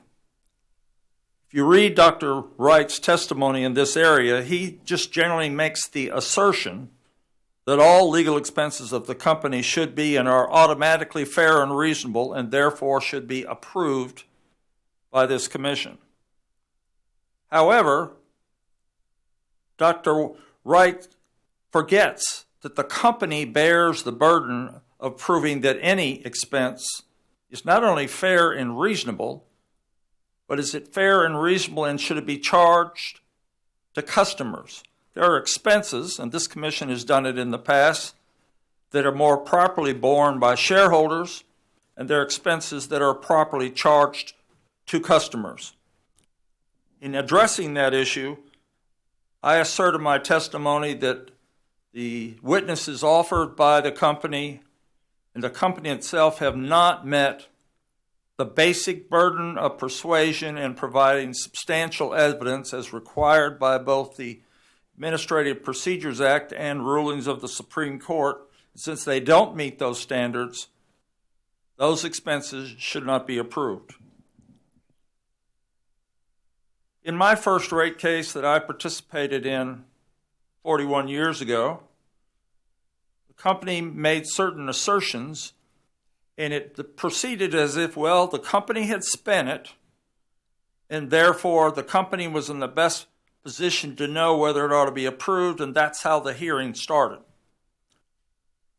I think given the evolving nature of regulatory law in South Carolina, and indeed the evolving nature of some of the orders this commission has issued, we're now in the midst of an evolution of the policies that ought to be applied. You know, Hope and Bluefield talk about balancing. Those cases are mainly quoted for the purposes of rate of return to shareholders, but remember, those decisions bear equal application to company expenses sought to be recovered during the regulatory process. It is our position, and in fact ORS's position, based on decisions emanating from this commission in recent days, that the commission must first examine, why does this expense exist in the first place? What happened? Who generated the need for the expense? Did the company engage in an action that resulted in allegations that they violated some particular law, operating standard, or regulation? And if they did, the commission must then determine, well, if the company management controlled by shareholders made that kind of poor management decision, the commission must examine that and determine, all right, if you took action that resulted in adverse cost to the company, certainly not under the control of customers and ratepayers, why should ratepayers rather than shareholders bear those costs? That is fair, that is reasonable, that is consistent with the United States Supreme Court precedent, and certainly consistent with precedent issued by the South Carolina Supreme Court. Which is why I make the observation that the commission, ORS recommends the commission examine the actions taken by the company before the alleged allegation of misconduct took place, to better understand why whatever entity brought whatever action that created this underlying cost. Management decisions and conduct are directly relevant in determining if customers should be forced to pay any legal expenses. And in fact, this commission has clearly recently fully embraced that concept in the CWS case, in which the commission, on reconsideration, declined to force CWS customers to pay for a losing environmental challenge begun by the company. The South Carolina Supreme Court has ruled that the commission should not reward the company for violations of operating standards, whether state or federal. Just to give you a perspective, that's a case I argued in front of the commission and lost. At that time, the appeal went to the circuit courts. Now, as you know, an appeal from your decisions go to the Supreme Court, and I then argued that case before the South Carolina Supreme Court and persuaded the Supreme Court that the policy then adopted was not appropriate based on the evidence of record in that case. Simple case in many respects. An operating company had to shut down their nuclear reactor because some of the seismic piping supports. Chairman, this case is not in the testimony. It's not in Mr. Ham's I make- rebuttal testimony. I mean, I thought I would not object, but if we're going to have a whole discussion about it, in fairness, we should have been allowed to know about it ahead of time. Apparently, you haven't read your own. Abstain. Mr. Chairman, I'll simply make notice that the company made reference to that case in materials filed before the commission and cited it. I'll proceed, Mr. Chairman. Thank you. From a policy standpoint, it's our position, and I think it's a position endorsed by this commission. I don't want my comments on behalf of ORS to be unduly critical of the commission or the company. I have a great deal, and ORS has a great deal of respect for the company, and I have a great deal of respect for the individuals that represent them. And my comments are made for the purpose of encouraging the commission to further examine the underlying causes for exception, for the reason that they exist, rather than, well, it's a legal expense and maybe we've done it before. I think the suggestion, well, we haven't considered that before, is belied by the fact that I think we're all operating under greater public and regulatory scrutiny, and we have a joint obligation for us to give you the best evidence and positions we can, and for you to make your best decision. And you can only make the best decision if all of the parties give you as many diverse perspectives as possible, and that's what we attempt to do. And specifically now going to the exhibit that I want to reference,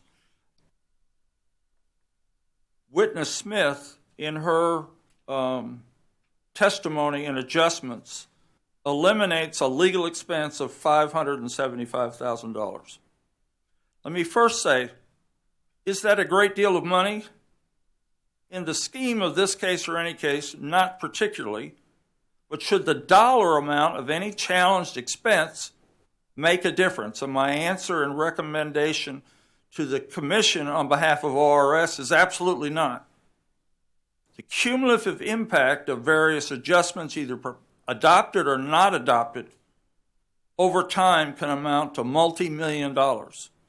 And that's why we say, look at the issue, underlying evidence. Don't say, well, it's such a small amount, we're not going to mess with it. We're beyond that stage. What you know from the evidence submitted by the company on these legal expenses of $575,000 that are allocated costs to South Carolina, the total expense is much larger. As you know, South Carolina allocation is the total company is about 24-25%.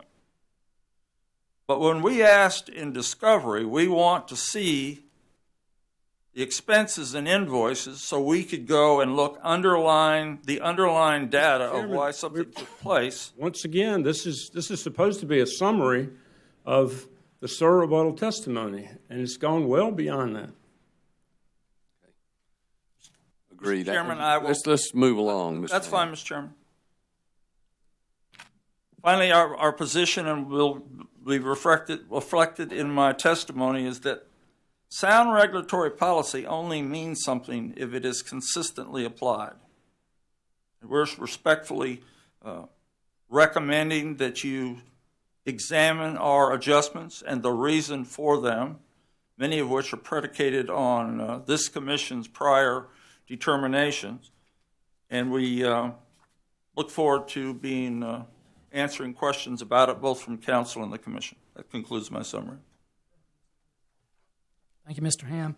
Mr. Chairman, Ms. Smith, Mr. Payne, and Mr. Ham are available for cross-examination or questions from the commission. Okay. Vote Solar.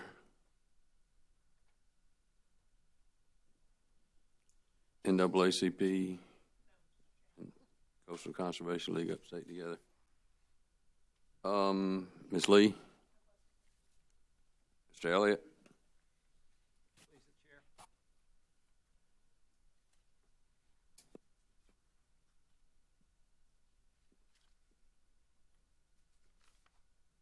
Thank you. Do you need water? Get your microphone on over there, Mr. Ellett. Let me start with you, Mr. Payne. Yes, sir. I'm always very reluctant to cross-examine accounting witnesses, and so if my questions seem to assume I know none of the underlying facts, assume I know none of the underlying facts, and keep it as basic as you can, please. But I do want you to help me understand this deferral issue. Now, your summary was very helpful, but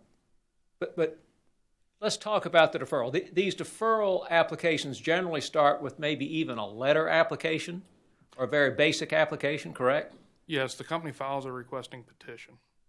And because it would be involve some cost and expense for either the ORS or an intervener such as myself to contest the deferral request at that time, generally that can is kicked down the road to the next rate case. Is that a fair statement? In general terms, yes. Well, for instance, I think the ORS began to contest a deferral request on the grid mod, but determined in the scheme of things to defer it to this case, and it's been now deferred to yet another case, correct? We do have a grid mod deferral in this case that we're handling. There's a lot going on with grid mod. I guess there's possibly another deferral that the company is requesting. But yes, we did try to object to it initially and did finally come to a conclusion on it. So when the deferral request is granted by the commission, the company is allowed to take some favorable accounting treatment of those costs. Is that correct? Yes, they're allowed to create a deferred account and then book the expenses prescribed in the order from the commission, and they are allowed to book those deferred expenses into that account, and then they seek recovery in the next general rate case. And in deferring those expenses, they defer the expenses as of the date of the petition, but those expenses continue to be incurred up to the date of the rate case, correct? Yes, and I also believe at times they will go back and they can ask for a deferral after the expenses have been made. At times, not in some cases they do, some cases they do it ahead of time, but yes. So you can make a deferral request for expenses incurred retroactively? That's my understanding, yes. All right. And if and when the commission rules on the deferral request in this case, will the company be able to earn a return on those deferred expenses?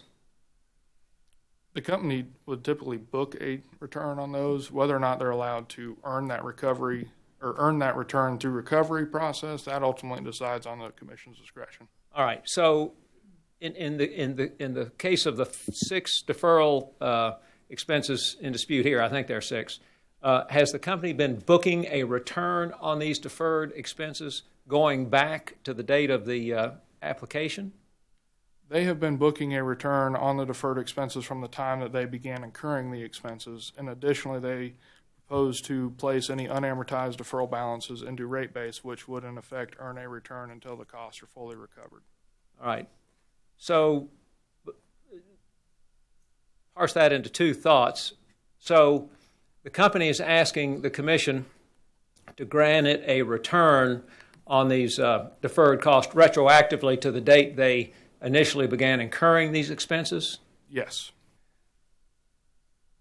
And in addition, if there are any, in addition, there could be deferred expenses that would continue to earn a return going into the future until those expenses are fully paid for? Yes. And the company in this case has booked a return retroactively to the date of the expense at what amount? How do they calculate their return? They use what they call a weighted average cost of capital return.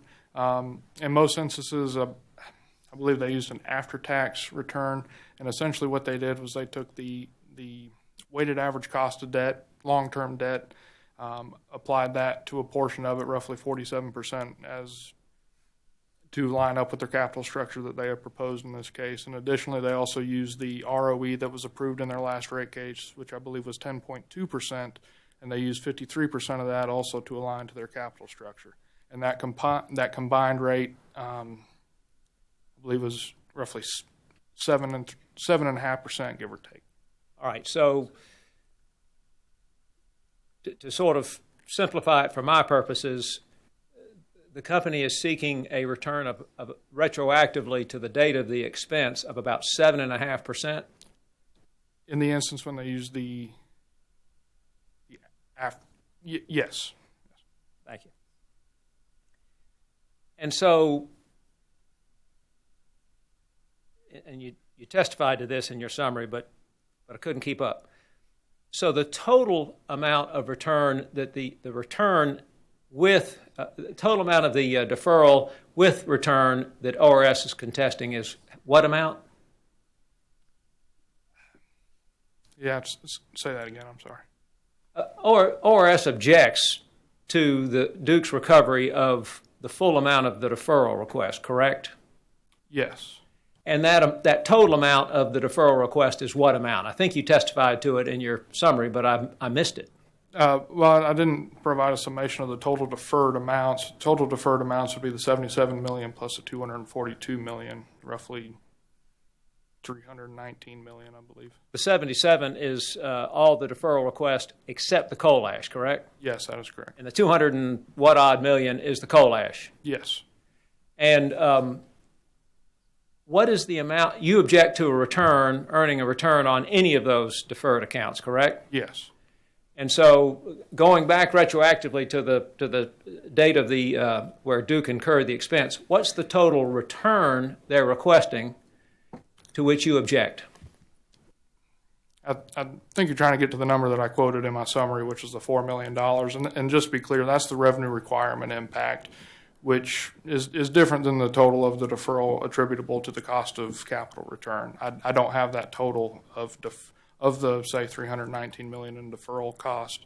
I don't know what the number of as related to the cost of capital return, but the revenue requirement impact related to the cost of capital return we calculated to be roughly $4 million.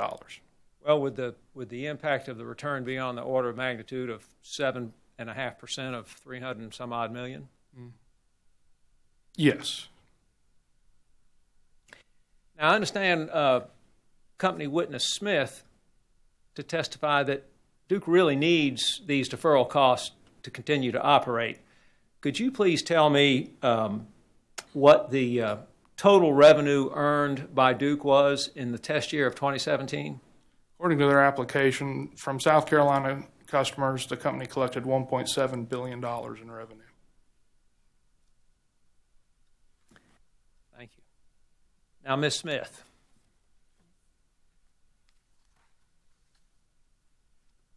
I need you to help me clarify some matters with respect to your testimony. Sure. Now, the company is seeking to recover some costs associated with storm costs. Is that correct? That is correct. Could you please explain to me precisely what the company is seeking to recover with respect to the storm costs? So the company is trying to normalize the test year to a 10-year average. So just to normalize the expense. All right. So the company has incurred expenses associated with storms over a period of 10 years or longer, really, and they're trying to normalize those costs. Is that correct?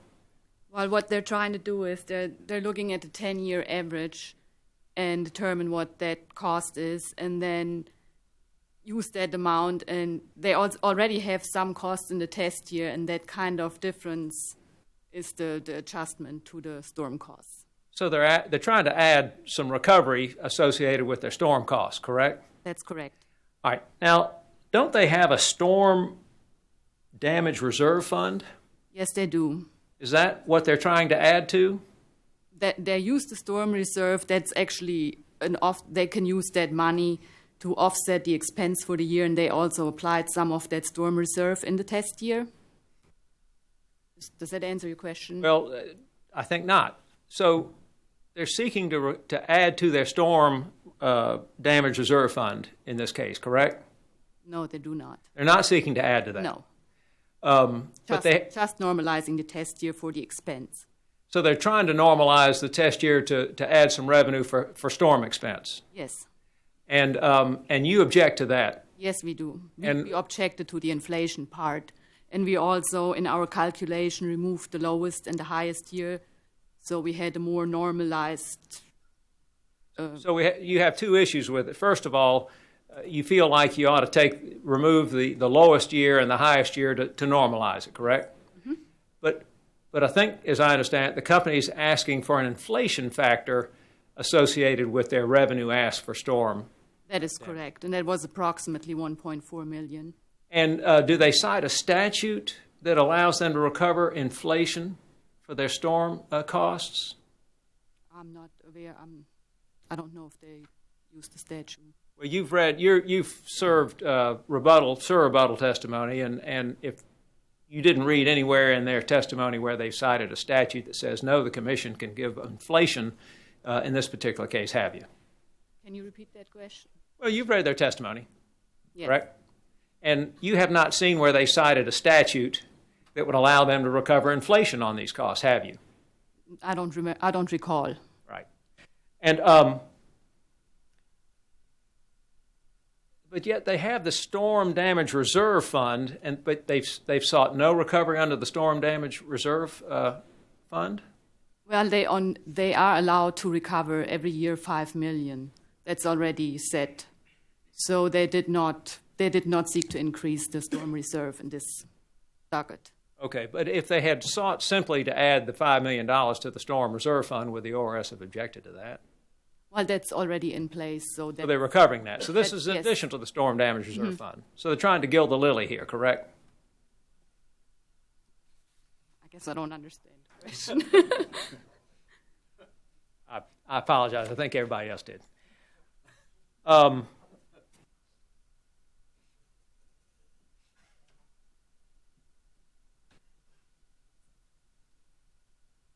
Now, just a couple of other issues. The company is trying to recover some the costs of allowing customers to pay by credit card, correct? That's correct. And there's some. Are there not some costs in the test year associated with credit card usage? Yes, there are. And did you object to the test year expenses?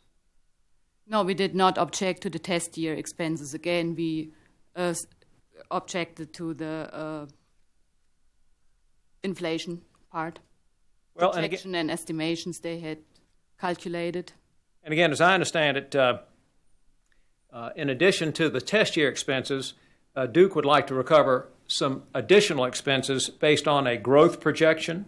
Yes. Is that correct? Yes. And I think Ms. Quick testified about the company's efforts to forecast, and that's her word, forecast the growth projection, again, her word, based on historical data and industry research. Do you recall her testimony? Yes.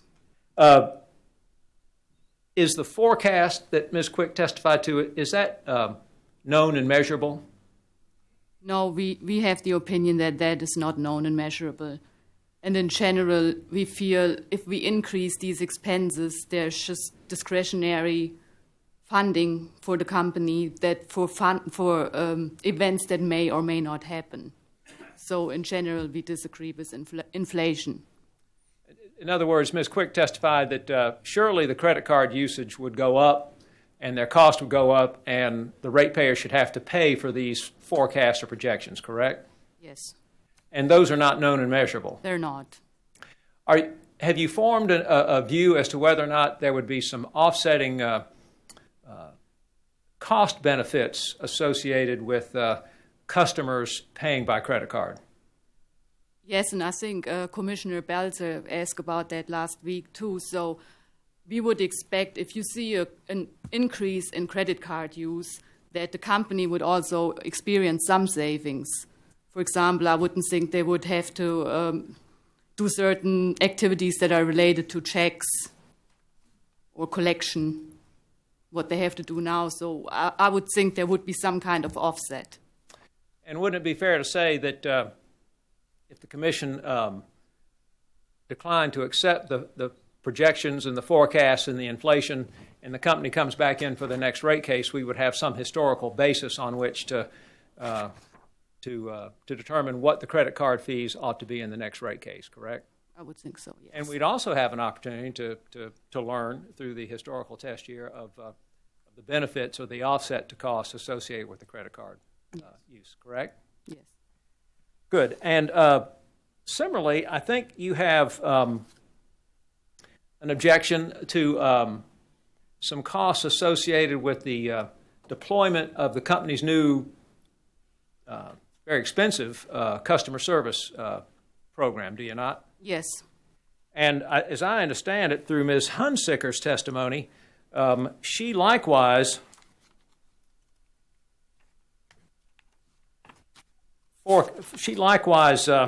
forecasts expense that the company is sure to incur in the years going forward, doesn't she? Yes.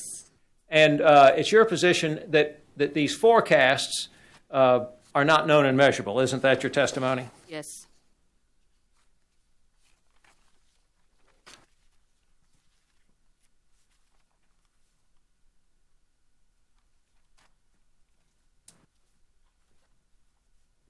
Thank you very much. Now, Mr. Ham, I have a matter I want to take up with you, and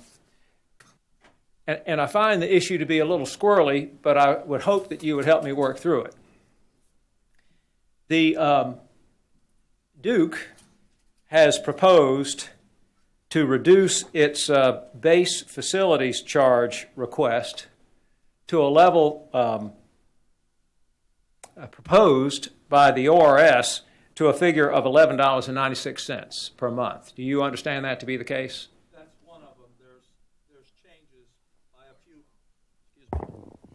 That is one of them. The changes depend on which particular tariff you're looking at. All right. And I think my question is not so much a question of the amounts, but it has to do with the rest of their proposal. And I apologize to the company because I know that no good deed goes unpunished, but what the company proposes to do is to reduce the basic facilities charge on the one hand, but make up the revenue requirement through the variable component of rates. Do you understand that to be their proposal? I understand their proposal is that they have accepted the specific basic facilities charges contained in Michael Seaman Wynn's testimony. We have submitted a letter, so we're clear on the policy. ORS has stated that Michael Seaman Wynn's testimony was based on using the revenue requirement resulting from ORS examination of the company's books and witnesses, and that whatever, if any, rate increase this commission might afford the company, that 25% of that be used to adjust the existing basic facilities charge. I only make that point because it's my understanding that regardless of what the rate increase the company might receive, they have stated they're willing to accept those basic facilities charges contained in ORS testimony, even if the commission offered a rate increase in the application of ORS's policy of 25%, they're willing to accept perhaps the lower number. I just want the record to be clear what I understand. And that's good. And to my question, you understand that the company's proposal is to make up the revenue lost by virtue of the reduction in the base facilities charge through the variable component of such rates. The volumetric charges, yes, that's correct. All right. And so I think that raises an important question here, and Commissioner Belser, I think, was on to this issue. But that is a question of whether or not, if the company's proposal is accepted, whether or not they may fully recover the balance of the cost through the volumetric rates. So with that in mind, I would ask you this. Isn't there a due process or a notice requirement that may limit the company's recovery of the balance of these costs through volumetric rates? Mr. Chairman, I wanted Mr. Elliott to finish asking his question, but we have an objection. This is asking for a legal opinion. Mr. Ham was brought in here to testify on the policy question about the recovery of litigation expenses. This is an issue that ORS raised in a letter from a lawyer that was filed last week, and I responded with a legal argument in a letter, and we can flesh out that argument in briefing or in the proposed order if Mr. Elliott wants to pursue that issue as a legal issue, but it's not something that the Commission should be taking testimony on. Sustained. You want to say something? Sorry, jumped in front of you. I think it's really a policy issue. There's no question Mr. Ellaby is correct that there are legal principles involved. But the reason I think it's important to be taken up here and to be taken up in public hearing is that every lawyer who has ever filed a rate case, whether it's a water or sewer or electric or gas, it always has to consider the rate increase that he or she requests, because it's my understanding the policy of this body is that if you notice a rate of, say, $10 per unit, you cannot recover a rate higher than that in the rate case proceeding. And so while I appreciate the fact that the company is coming down on the base facilities charge, it's really not an issue that I had or my client really had an interest in. How this commission handles that question is going to impact all rate cases, and if the commission decides that the policy would permit a rate over and above that which was noticed, that would probably be welcome news to every utility in the state. But it would be important to note, Mr. Ham has no question been at the forefront of not only the law but the policy of regulatory matters throughout 41 years. I think this is a fair place to have the debate. I was just going to say, we'd be glad to have an oral argument, and Mr. Ham is a lawyer for ORS. He can appear and argue the thing as a lawyer, but we're talking about due process. We're talking about provision of the South Carolina Constitution and the U.S. Constitution. This is a pure legal issue. The record everything is in the record for a decision, and it's not something y'all ought to take testimony on. Okay, we're going to let him answer the question. Thank you, Mr. Chairman. And I think basically my question was the idea that the company can make up the balance of the revenue that it's foregoing when it reduces its basic facilities charge in the volumetric rate does impinge upon certain due process or notice rights that the ratepayers are entitled to, does it not? It has the potential to do this, but what I would say to the commission and to the company that at the moment this question is not ripe. This question can only become ripe. Let me frame the basis of my answer. In the notice that the company filed, it indicated that it wanted to collect revenues, specific revenues, through two different devices. One, as this commission has been hearing, the basic facilities charges, raising them from 8 and 9 or whatever up to roughly 28. One of them is 2902. And then they would collect the difference in the volumetric charge. What makes this an interesting, and I'm talking fact now, I'm just talking facts. The commission will go look at the notice and the application and look at the actual cost per kWh that they're proposing for those various tariffs. Those KWH charges are less than the charges they currently charge. The issue that confronts the commission is there a legal limitation imposed upon the commission authorizing a lower basic facilities charge, and I'm quoting counsel, this isn't my phrase, but making it up on the volumetric charge. I'm a lawyer. I want to be careful in my capacity as a witness on behalf of ORS. That's why I said I don't think that it's a ripe issue, because the commission issues an order that never reaches it because you set a revenue level where they can make it on whatever they filed. That's fine. The issue, I think, for consideration is whether or not in the notice in the application, is there any notice in any of these various tariff charges that what we're seeking is predicated solely upon the approval of the higher basic facilities charge. I don't think that language is in there, but I just wanted to give you a sense of where my answer is coming from. As far as individual customers are concerned, and this commission has already heard rate design people, and we'll hear Michael Seaman-Wynn from our office tomorrow, there's any different number of ways you can collect revenues. And I'm not attempting, nor am I qualified to attempt to intrude upon those calculations. But I do think it is an issue. I don't think it's a ripe issue, and it can only become a ripe issue depending on the order issued by the commission. So I think it's a legitimate issue.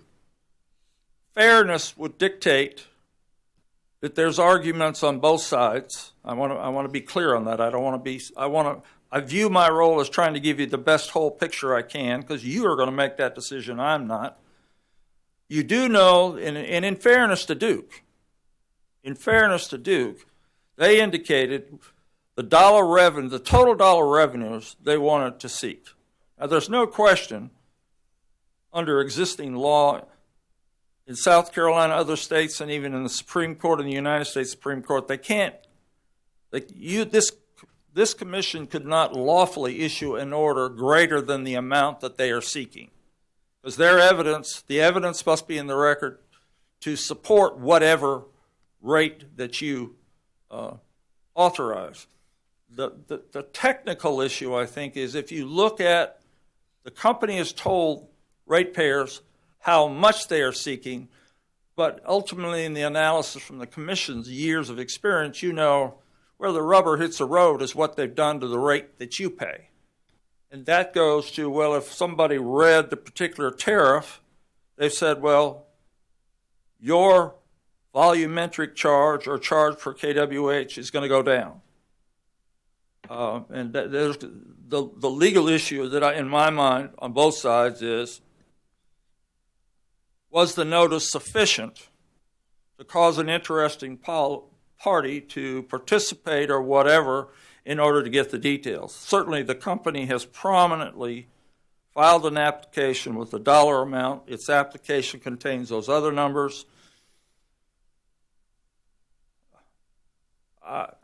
I've appeared before the Supreme Court so many times, I'm at least smart enough not to try to predict what they might do. I do think it would be a difficult question. I do think it's a constitutional issue, which I think is beyond the realm of this commission, but certainly you have good counsel, and that discussion bears that private conversation among the commissioners. I think it's an issue, I want to be clear, ORS has not raised that issue. I noticed this issue when I first started looking at the application. We've talked about it inside of our office. We made the decision to get to the root presentation of the company and go on those. We wanted to encourage a detailed rate-making process. And we do not want to be seen as attempting to participate in some last-minute issue. I mean, obviously, Mr. Elliott has recognized that issue, but for the record, we have not raised that issue. And our wonderful staff who's worked so hard on this case and the coming DEP case, we have tried to focus on the numbers, and we decided that basically that was a distraction that was not going to advance the interests of the commission, the public, or the regulatory process. So we decided that was an issue we were just not going to tackle, and that we were going to stay focused on the rate case presented based on the testimony. So I want my answer to reflect that we were aware of the charge. I think Mr. Elliott raises absolutely legitimate issues.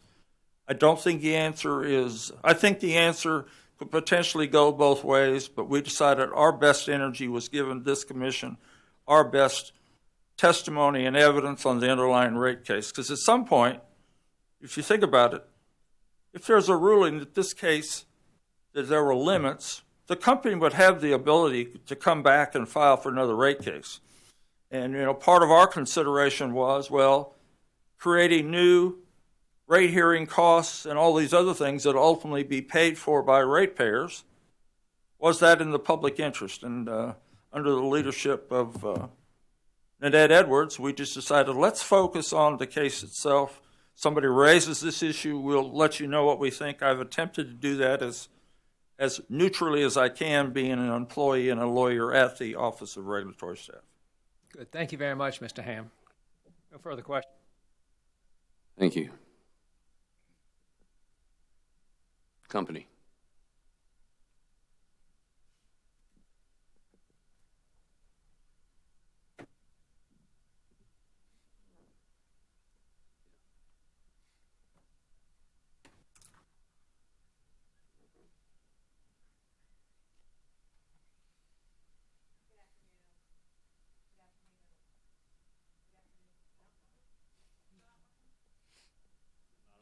Punch that button. There we go. Okay. There we go. Just give me just a minute to get set up, if you would.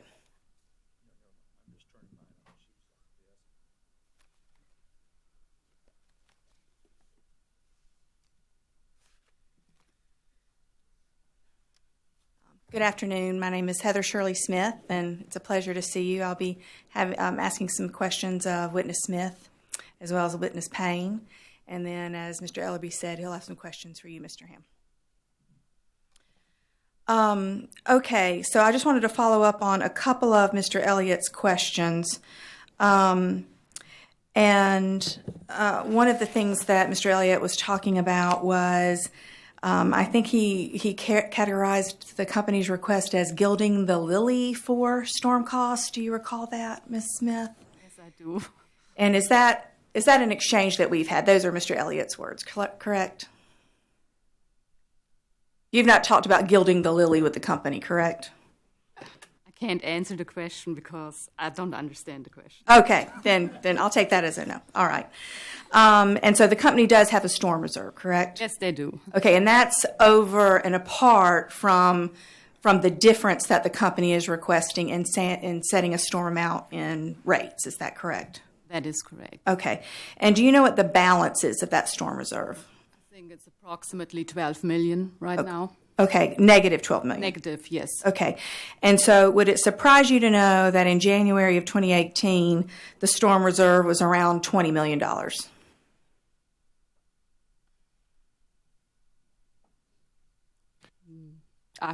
I don't really know what the balance is. Does the company regularly report the balance of the storm reserve to ORS? I think they do, but I'm not part of that review. Okay. Are you aware that we had a lot of storms? Yes. In 2018? Okay. Yes. And hurricanes? Yes. And the company did not ask to defer those costs, correct, for DEC? I'm not aware of that. Okay. And so might the negative balance in that storm reserve be related to those 2018 severe storms? You mean as far as the decrease? Sure, yes. Yes. Okay. And again, that has nothing to do with setting the annual amount of storm cost included in rates? That's correct. Okay. And you and Mr. Elliott were also talking about the notion of inflation factors, correct? That is correct. And in fact, you talk about that on pages, I think it's 2 and 3 of your SIR rebuttal. Is that right?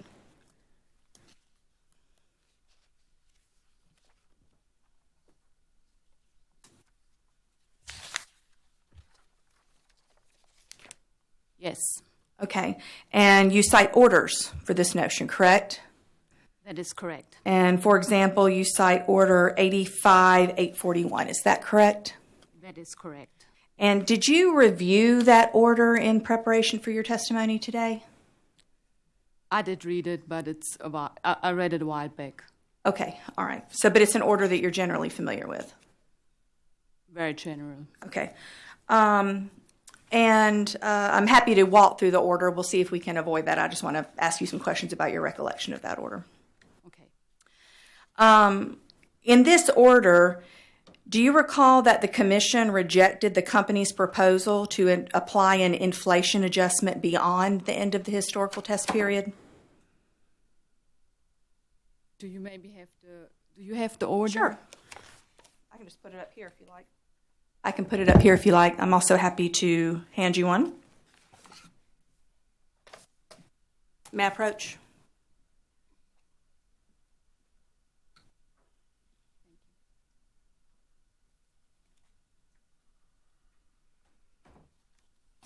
Okay, and if you look at the front page of that order, do you see, I guess around it's the maybe third and second lines from the bottom, that the historic 12-month period ended in June 30th, 1984? Yes. Okay, and if I turn, maybe I can ask you to turn to page 17 of this order.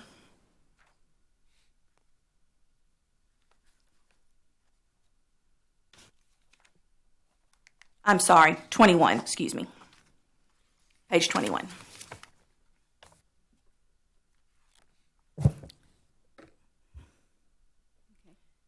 And do you see the first sentence under the words inflation adjustment, which describes the inflation the company is requesting as occurring after June 30th, 1984?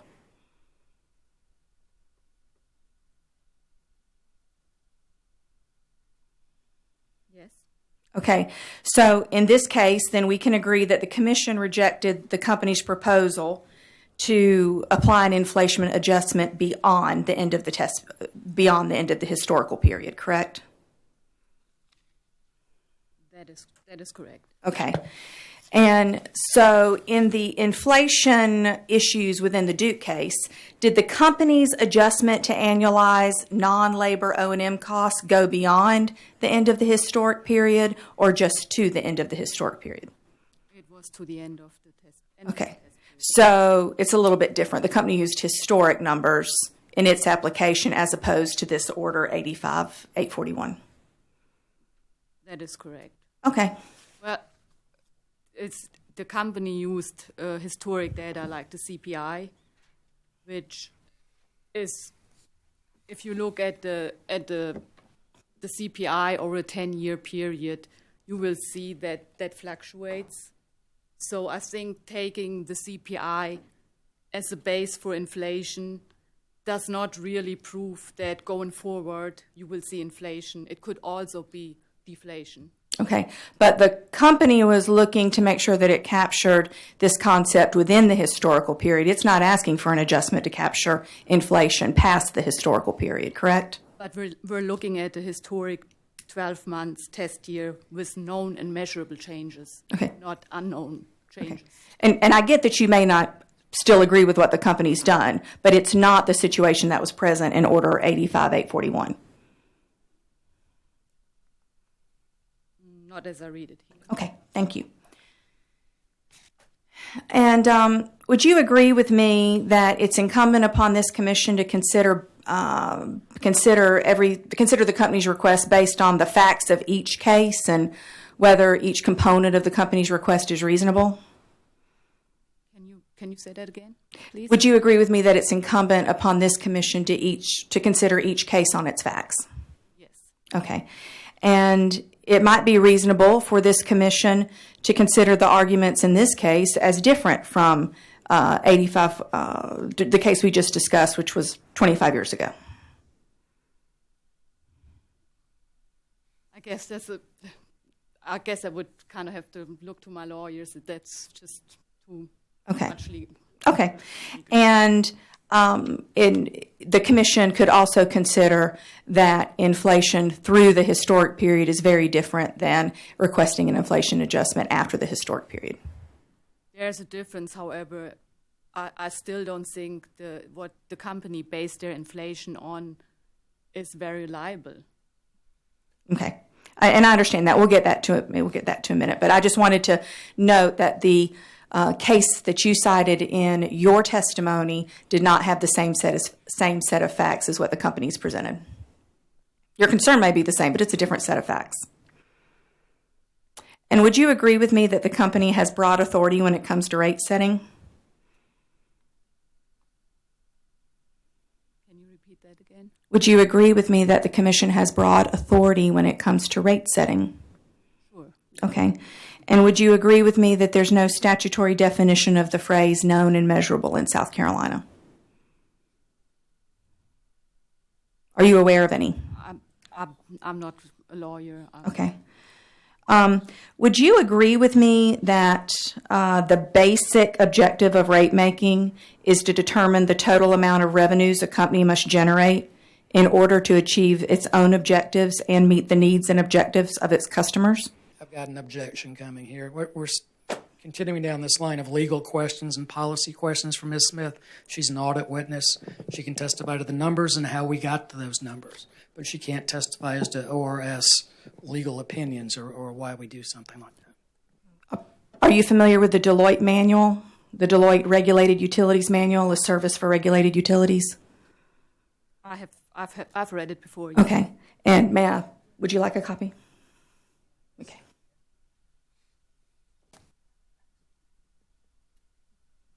May I approach?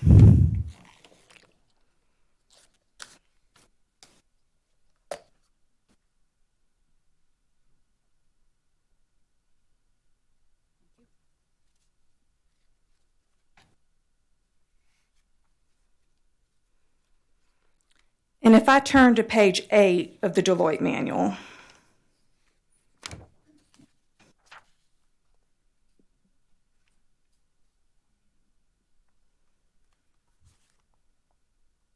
this is my first time on Elmo, so I'll try to increase the font here.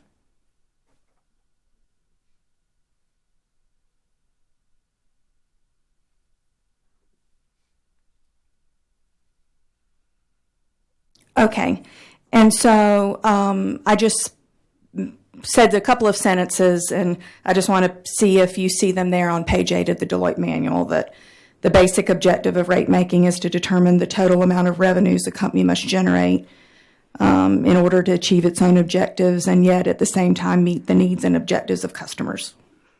Would you agree that's a general premise of rate making? Okay. I'd like to mark this and enter it, please.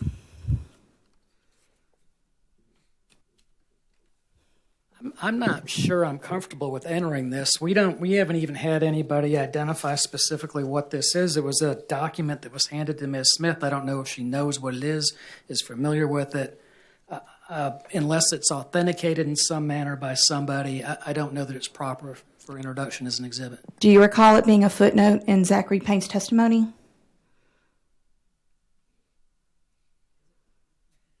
Okay. Okay, I apologize. Maybe I should have started with that. I apologize. Okay. No, I didn't mean to hoodwink you. So. Okay, so we'll mark that and enter it as exhibit number 48. Okay.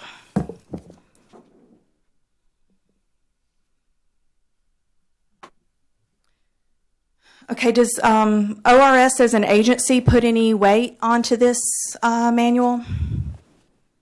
Have you discussed this among meetings or in preparation for this case? No, I don't. Not me personally. Okay. And when we talk about determining a level of revenues, a revenue requirement per se in a rate case, the revenue that the company needs, it would be important to set the right revenue requirement for something like storm costs. That is correct. And you and Mr. Elliott were talking about storm costs being normalized. Is that correct? Correct. But based on the repeated testimony we've heard in this case, about using a 12-month test year, why not use the most recent year's storm cost, the storm cost that occurred in the test year? We looked at the adjustment as it was provided to us by the company. Okay. Kind of like we've done it in prior cases. Okay. And you're disallowing, I think you said 1.4 million because of the inflation adjustment. Yeah, that system number. Okay. And would it surprise you to know that the system level of storm cost in 2017 was 47 million, of which 12.5 million was allocated to South Carolina? That sounds about. Okay. And so if we want to use a known and measurable number versus the 7.4 million that the company requested for storm cost, we could use that higher 12.5 million number that actually occurred in the test year.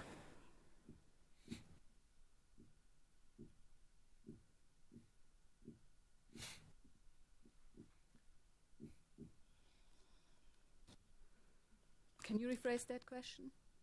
Sure. I mean, if the ORS has a preference for using known and measurable cost included in the test year, would it be appropriate to use 12.5 million, which is what happened in the test year, versus the 7.4 million number the company proposed normalized? The test year was normalized to the 12 million. I mean, the company applied the reserve to it, but we applied the difference. Well, no, I misunderstood your testimony. I thought what you had described with Mr. Elliott was the company and the ORS had looked at storm cost over a 10-year period and then threw out the most expensive and the least expensive and averaged the remaining over those 8 data points, correct? And that's what normalizing is.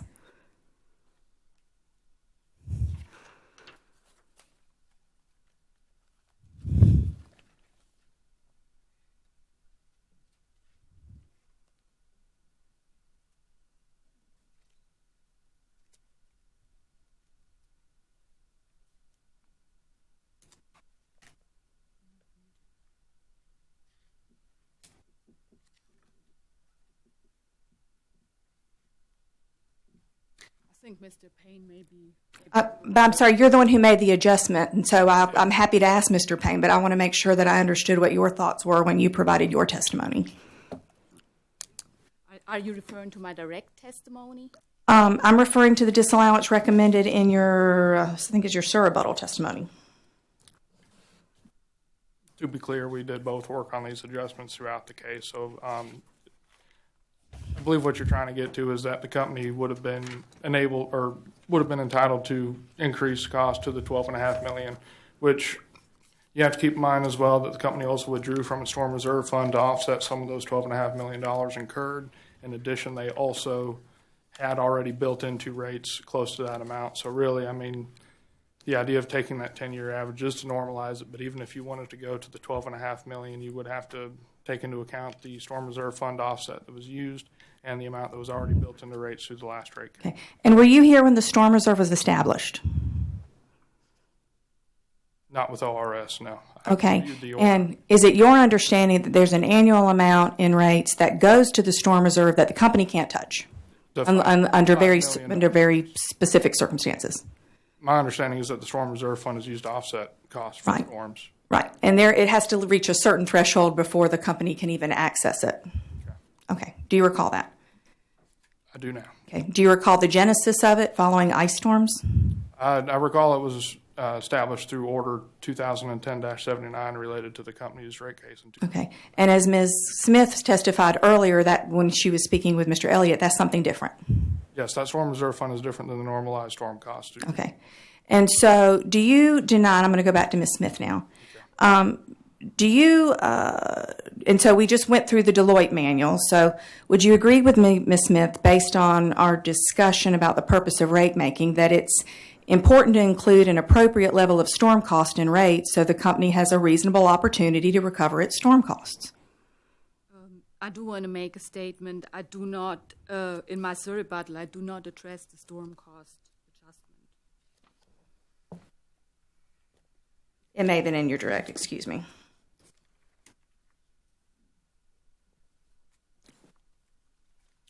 Okay. Mr. Payne, you're welcome to answer that as well. Okay, I'm sorry, can you repeat that question?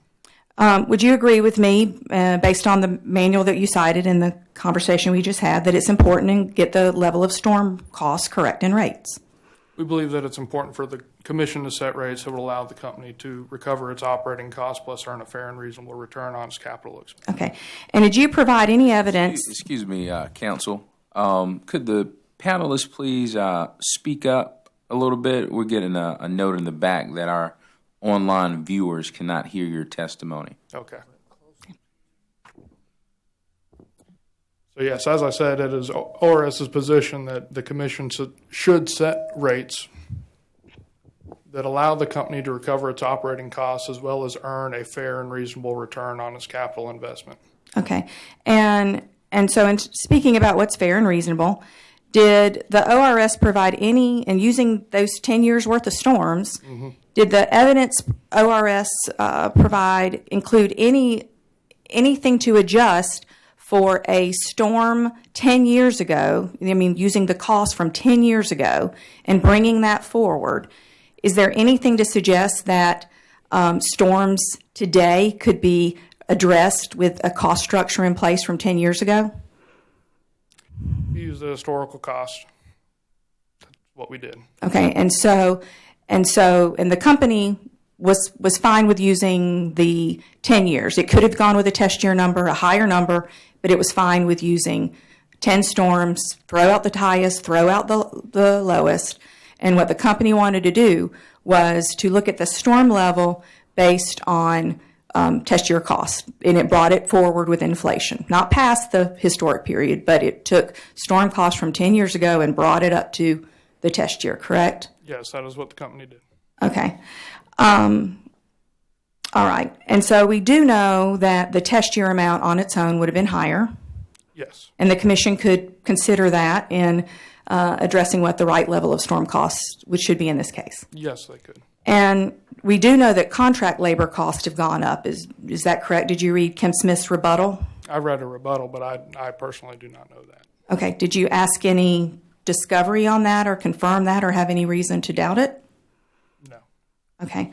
So under your theory, customers will be better off paying a known and measurable 45% labor increase for annual storm costs than the 14.22%, which included historical inflation from 10 years ago.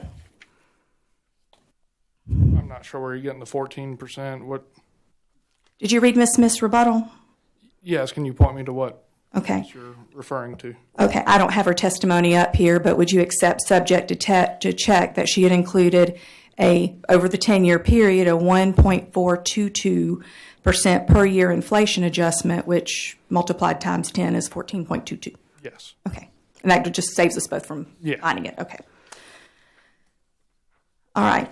And so is it your position that a reasonable estimate cannot suffice based on widely accepted indices? It is our position to use historical costs for the computation of normalizing storm costs. Okay. And so specifically, you don't believe that the company should use the consumer price index? No, we do not. Okay. And so, again, and the ORS has made no adjustments to take into account that a storm that took place 10 years ago might have a very different cost structure than a storm that took place in the test year. That is correct. Okay. And we just talked a minute ago about the increase in labor costs that Ms. Smith referred to in her testimony. And so would you agree with me that line worker and contract labor costs have increased?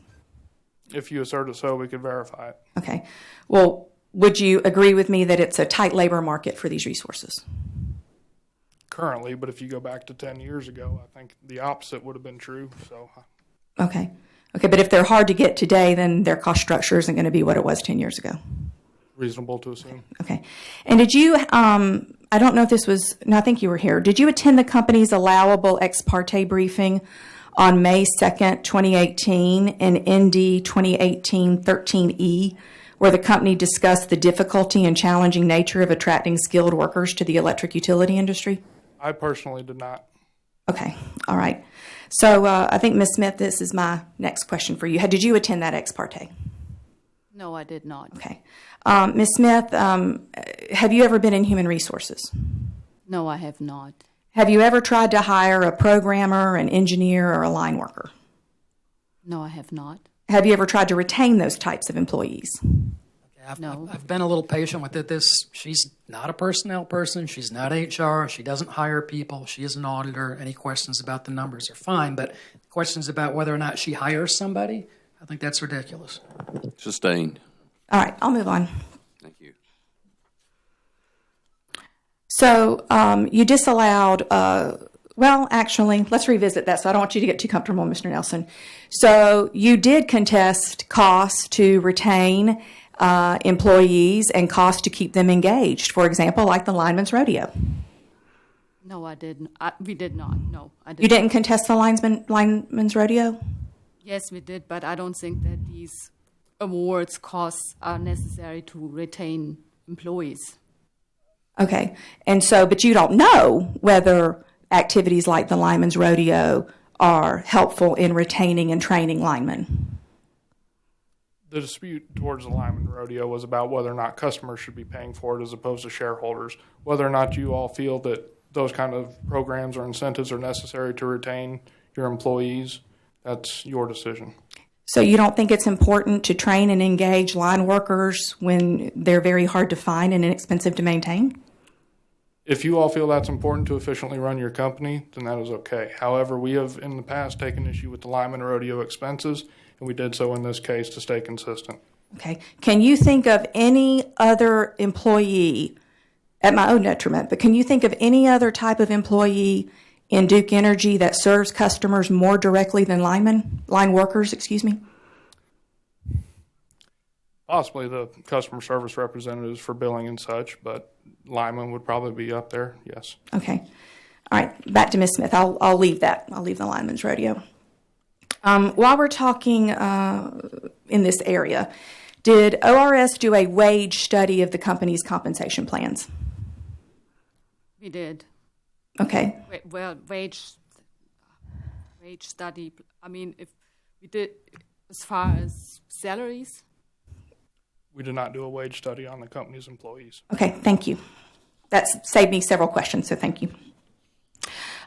Do you agree, Ms. Smith, that compensation levels paid to utility employees should be competitive in the marketplace? They should be competitive. Okay.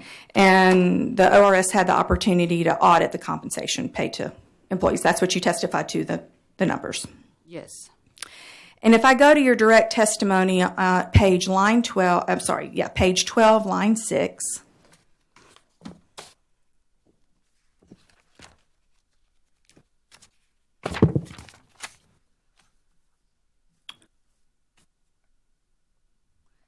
And I believe there it is your testimony that that you believe $15.4 million of the company's compensation should be disallowed because it's, and I think the only 4 words you say there, or 5 words, is because it's being attributable to company earnings. Yes. Okay, and there's no further discussion in there? No. Okay. And then Ms. Metzler filed her rebuttal testimony. Did you read her testimony? Yes, I did. Okay. And then you filed your rebuttal. Yes. And you were a lot more descriptive in that. Yes. Okay. And so I know I'm not going to belabor the HR component, but you, just to make clear, you've never participated in designing a compensation program to drive customer-focused behavior? No. Okay. Did you ask any discovery along those lines? I personally have not. Okay. And the focus of the discovery was on what the incentives were, correct? What the amounts of the incentives were? That is correct, but I brought these numbers into my testimony. However, there were other employees that worked on it under my supervision. Okay. Are you aware? I looked. Are you aware of any discovery that would have solicited that kind of information? I'm not aware of. Okay. In your rebuttal testimony, page 4, lines 8 through 10, you state if employees are largely driven by stock performance rather than service to customers. Do you see that language? Could you repeat what? On your SIR rebuttal, page 4, lines 8 through 10, you state if employees are largely driven by stock performance rather than service to customers. Okay. Yes. Okay, and so the ORS there is making an assumption that there's some sort of divergent between customer interest and shareholder interest. Is that correct? I wouldn't say that we make that diversion, but we think if compensation is linked towards earning, then the shareholder should also share the burden of these costs, and not only the customer. If the shareholder has a direct benefit from the compensation or the mission of the company, then I think the shareholder should. But how do you know that? You didn't ask any discovery. You didn't ask any questions around how that actually drove that kind of performance. Well, based on information we received, and when we looked into the incentive programs, it clearly showed that the incentive plans are favor towards earnings. Where would you have seen that in our incentive plans? I think you saw in our incentive plans that there is a component related to earnings and there a component related to shareholder return. Well, if you look, for example, at the long-term incentive plan, so 70% is related to performance. 30%, I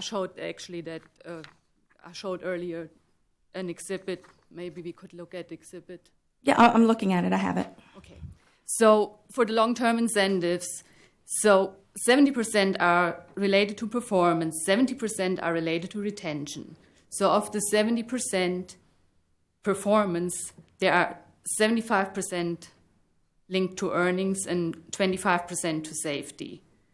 So if we look at the whole long-term incentive, even retention is share plans for the employees. So there is a big emphasis on earnings in your incentive plans. Okay, and you took no issue with retention, correct, in your testimony? No, I did not in my testimony. And so if a lineman, since we were talking about linemen, come up with a new and better way to detect line faults, leading to lower costs and higher earnings per share, the lower cost benefits customers, don't they? Lower costs benefit customers, yes. Okay. In general, yes. Okay. And I know it may feel like return is a trigger word, but the company is allowed to collect its return. The company is allowed to earn its return with reasonable and sound management, correct? That's correct. Okay. And so incenting that behavior is not necessarily contrary to that premise, is it? It's not, however, our argument is not that the company should not pay compensation to their employees. Our argument is who should pay the burden. And we believe that the shareholder should take the part of that burden. Okay. If the company were to agree to simply pay the employees their total pay, just as salary, versus making it part of incentives, would that be satisfactory to ORS? I think we do not tell the company how they should design the compensation metrics. We're just simply saying if incentives are benefiting the shareholder, then the shareholder should pay for the fair share of these incentives. Regardless of whether they benefit customers as well?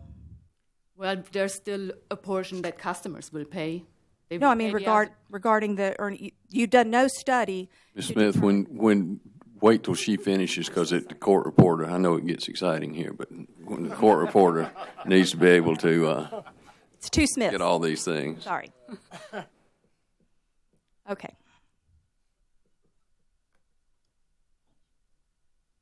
All right. We good? Okay, I'm sorry. I apologize.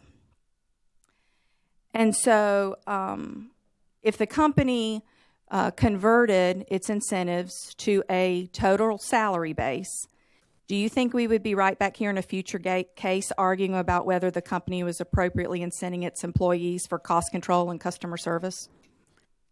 Calls for speculation. Objection here. Sustain. And so the issue is not that the ORS has a issue with the total amount of compensation, but how the company decides to pay it. Yes, that would be Okay. a fair answer. And you state in your surrebuttal on page 5, line 4, that allowing recovery of that portion of incentive compensation that is based upon EPS measures would be a vast departure from the Commission's prior decisions. Is that what you said? What line are you referring to? Surrebuttal, page 5, line 4.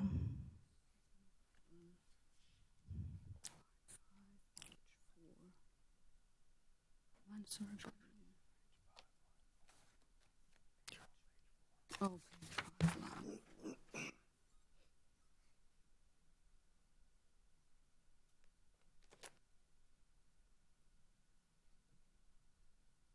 Yes, in past cases, the Commission has allowed the treatment of removing 50%, or that the shareholder would take care of 50% of the incentives. Okay.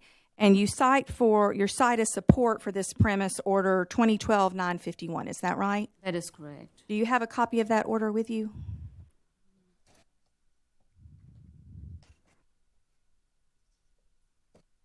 I brought one. I don't mind bringing one to you. I have a copy too. I have an excerpt, yes.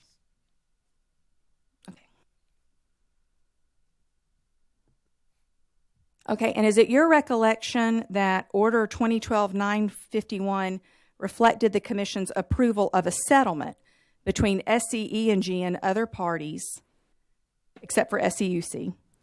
And in this settlement, the company removed 50% of incentive pay expense from the test period, did it not? Yes, they did. And the Commission did not express in that order that recovery of 100% of those expenses would not be just and reasonable. They simply approved the settlement. Is that correct? I guess that's kind of a legal question. I mean, if that was a settlement, then yes, that would have been the settlement agreement they agreed to. Okay, well, let's look at page 27. Let's make sure we speak up, too. Y'all, we're still having a hard time getting you guys.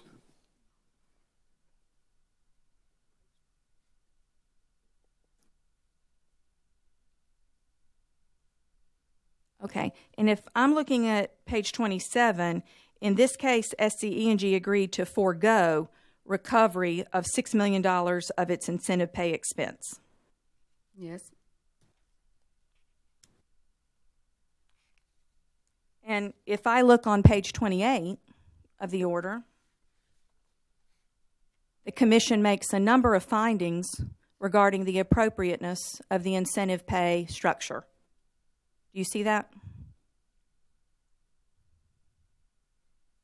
The Commission finds Mr. Phelan's testimony, it's the last paragraph.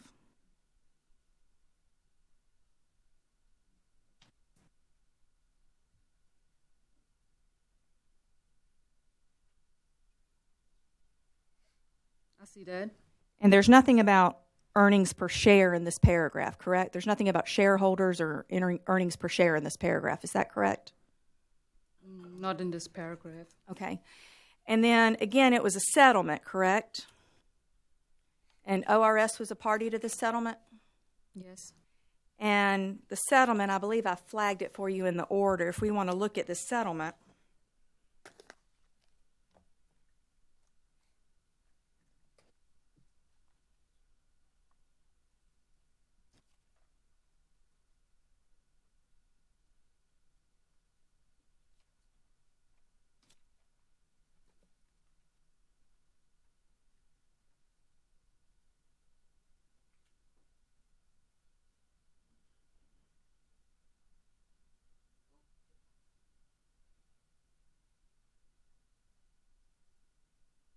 and just to be clear, ORS was part of this settlement, correct? Yes. Okay. Can you read for me the highlighted language of the settlement? On what page? This is in paragraph 8.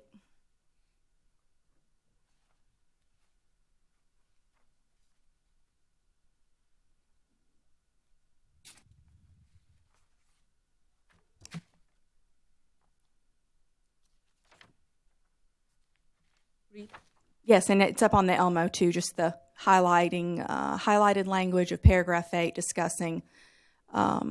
Just the highlight. Yes. Mm-hmm. Will not constitute a precedent of evidence of acceptable practice in future proceedings. Okay. Isn't that what ORS is doing, though, when it's citing an order that it expressly agreed wouldn't be evidence of acceptable practice in future proceedings? I'd object to that. I think that's a mischaracterization. I think this is referring to the settlement agreement. This is not referring to the order. Well, in the settlement agreement, did not the ORS and the company SCE&G agree to remove 50% of incentive compensation? That's what I understand. And there was no mention of shareholder return or earnings per share in that paragraph. Not in that paragraph.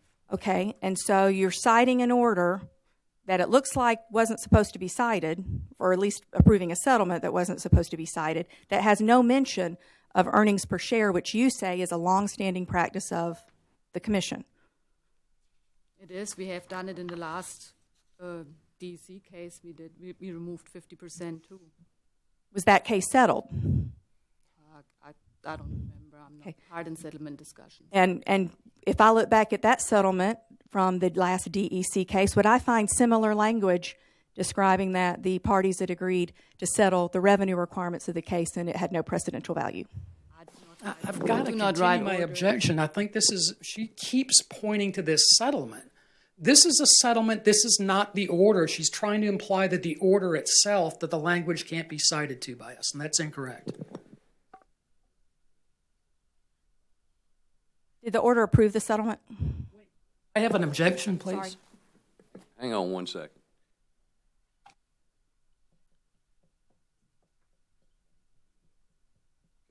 We're going to sustain the objection to that. Were you here for Ms. Metzler's testimony?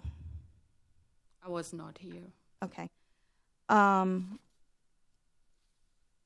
what was the genesis of this chart you created, if you weren't here for Ms. Metzler's testimony? I believe that there was some misunderstanding about percentages we used, and I just wanted to kind of clarify up the percentages.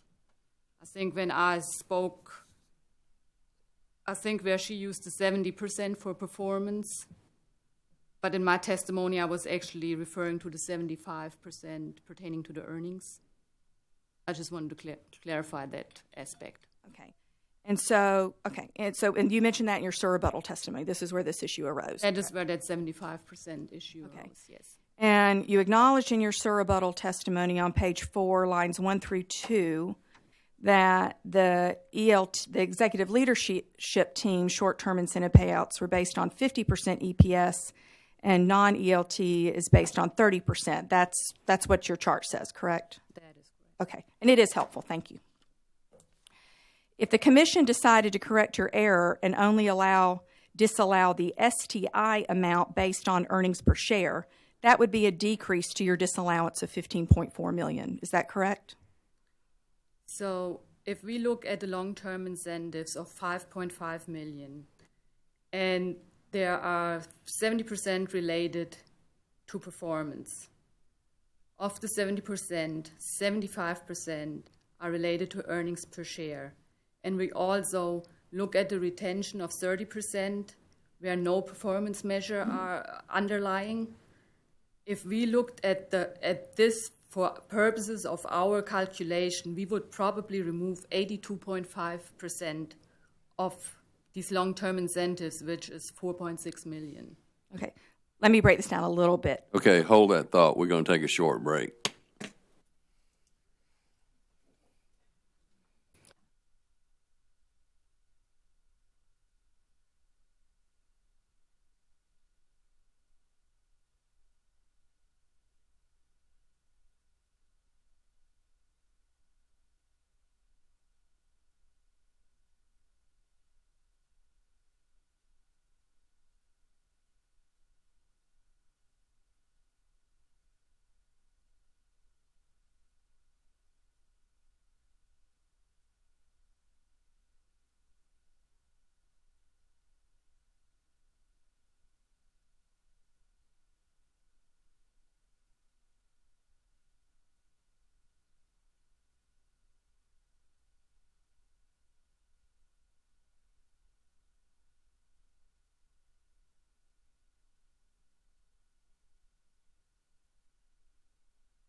Okay, we're on. All right, Ms. Smith. Okay. So, Ms. Smith, would it surprise you to know, based upon your theory, not that we agree with it, but based upon your theory, that incentives related to earnings per share and total shareholder return, the Commission accepted your disallowance, but corrected and applied it only to earnings per share and total shareholder return incentives, that the disallowance would be $15.4 million versus, that the disallowance would be $9.3 million versus $15.4 million? I would have to see that calculation or something to go. Okay. So if we go back to this exhibit that you provided earlier, and I know you weren't here for Ms. Metzler's testimony, but sounds like maybe it was discussed. Is it your understanding that if I was to put a number of employees in the top left box, that would be about 100 people? Did you? The top left box, 100 people. That's long-term incentives. That's for for the executive leadership team. Okay, and I'm sorry I wrote on it, so I was thinking while I wrote. I believe it's also important to point out here that the retention portion we would take issue with, as well, as there are no criteria for what qualifies it aside from being an employee, and also it does incentivize those employees to increase shareholder value because you are awarding them stock. Okay, but that's not in Ms. Smith's testimony, correct? It's not, but had we gone a full-blown analysis, we would have removed that as well. Okay, and I understand that's the position here today, but if the Commission accepted, and we weren't, since you didn't say that, we didn't have an ability to have a fully formed rebuttal to that. And that's fair, but at the end of the day, it is incentivizing performance, stock performance. Okay, and we could bring back Ms. Metzler and talk about whether it was truly doing that or whether it was employee retention. I mean, if you give an employee stock, then you are saying your performance will be better, or as the stock performs better, you are better paid. Therefore, you are incentivizing the employee to direct the stock in an upward trajectory. And your basis for that is your layman's understanding of HR policies? I mean, I don't mean to be cute, but Ms. Metzler's not here anymore, and we can bring her back. When you're awarded stock, your compensation is now tied to the performance of the stock of the company. Therefore, you are incentivized to increase that stock price. So you are incentivizing your employees through their compensation to increase the stock value of the company. Okay. But again, that wasn't Ms. Smith. That was not in your direct testimony. Because we took a 50-50 approach, but now here that we are arguing the details, that's what I'm offering up. Okay. But I'd like to talk to the witness who actually made the recommendation, if that's all right. I worked on the adjustment initially, if that's fair. All right. So, Ms. Smith, if the Commission accepted your testimony that incentives regarding earnings per share and total shareholder return, if it accepted that position, would it surprise you to know, I'm just going to ask the question again so I can make sure I get it clearly on the record, that the disallowance would go from $15.4 million to $9.3 million? I think at the end of the day, the Commission will decide, and it's up to their discretion what they allow or disallow. Okay. When I look at this document that was provided early on, under your theory that earnings per share and total shareholder incentives and your calculations based upon that metric that you acknowledge were based originally on 50%, that you hadn't realized the 30%, that the value attributed to this box based on your direct and surrebuttal testimony would be zero. Is that correct? Could you repeat that? Yes, you made a disallowance based on earnings per share and total shareholder return incentives, correct? Yes. And in Ms. Smith's testimony, Ms. Metzler's testimony, they corrected your assumption about who actually received those EPS and TSR targets, correct? My assumption is if we could follow this visual I handed out, if we would continue with this, so we had earlier established that we would approximately remove 82.5%, which was 4.6 million. If we go to the short-term incentives, which is approximately 25 million, if we would only apply 30% of the non-executive leadership team, that would result into 7.5 million. So if I look at the 4.6 million and the 7.5 million tied to earnings, I would be at 12.1 million, and that would not even include the 50% of the executive leadership team. So we are very close at 15 million. So I believe that's a very reasonable amount, and I still believe that shareholders who are the beneficiary of the benefactor of these matrices should share the burden. Okay, and I'm just asking you about numbers, Ms. Smith. Okay. So what is the dollar value of the left box? You just agreed with me earlier on that about 100 employees qualify for that left box, long-term incentive based on performance, with 75% of it being related to earnings. I can't qualify this because we would have to look at every individual employee, because some probably earn over target. Some probably will reach their target or over target. Okay. Were you here when Ms. Metzler testified that that was 1.7 million? You viewed it on the live stream. Okay. Yes. All right.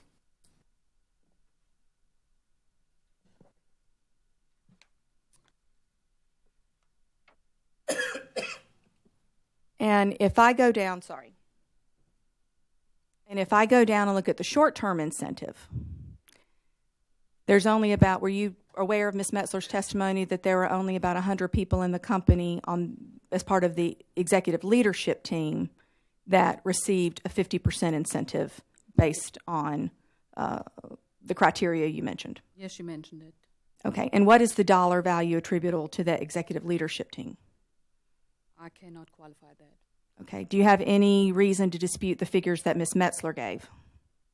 I think that in general, Ms. Metzler only referred to the top 100 executives, as where my 15 million are from both sections. They're from long-term incentive and short-term incentive. And that's where I come up with my 15 million. Right. But your 15 million is as if everything that you recommended a disallowance for was based on the percentages in your testimony, and there is a correction that takes it down to 30% for the vast majority of employees at the company. Is that correct? I think this is just kind of a reasonable test we're showing here. But I think in general that the 15 million is a fair, reasonable number we are given here. And I understand that you think it's, and I don't mean to belabor the point, but I just want to understand the math. I understand that you believe 15 million is a reasonable amount of disallowance. But my question is, you base that on an earnings per share and total shareholder return disallowance that you described in your testimony, and you used the wrong numbers. I'm simply asking what the right calculation would be if you used the correct percentage. I think the commission has a right to know what the right numbers would be. I think I'm attempting here to explain that calculation, but I also believe that Ms. Metzler yesterday was referring to 100 employees, and I'm referring to 29,000 employees. So I think when we're talking about 15 million and I believe the 1.7, I don't think we're looking at the same amount of employees. I'm so sorry. I just want to make this clear. You referenced in your disallowance as if 29,000 employees had an earnings per share and total shareholder return incentive based at 50%, and they in fact are based at 30%. And I just want, if the commission's going to make a decision to disallow Duke Energy Carolina's employees' compensation, I want to make sure it's the right amount. So I would like to know the value of that correction. So the 50% is on past commission practice, where we always removed 50% of incentives. And that is what we are trying to bring forward here. But we also did some kind of reasonable test. So we trying to be fair. And so when we looked at these numbers, we came up with what I just walked you through, and I think it's reasonable. But you based your disallowance on earnings per share and total shareholder return. You didn't say in your testimony based on 50% of total incentive comp. You said that you based your disallowance based on the portions of incentives that were attributable to earnings. And if you correct that, you had a misunderstanding that it was 50% and it's 30%. If you correct that, I think the commission has I can't speak for them, but I would think it would be important, at least in my company, that the commission hear what the dollar value is based on your own words. And I think the witness has already answered that question twice, that she has said $15 million and she has quantified that number. I don't know that we need to continually ask. Reed, we need to move on. All right. You also took issue with the company's rate case expense. Is that correct? That is correct. And you had said that the company did not provide a level of data that you were comfortable with. Is that correct? That is correct. And are you aware that the company had offered a variety of ways to share that data? There was some discussion. Okay. And do you know if the ORS responded to the company about the form and format in which it would like to see that data? We had some over-the-phone discussions. May I approach?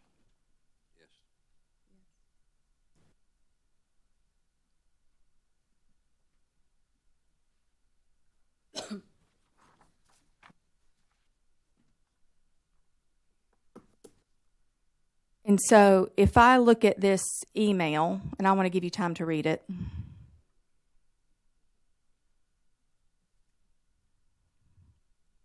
You may want to start with the first email at the back. That might be more appropriate or might speed things up.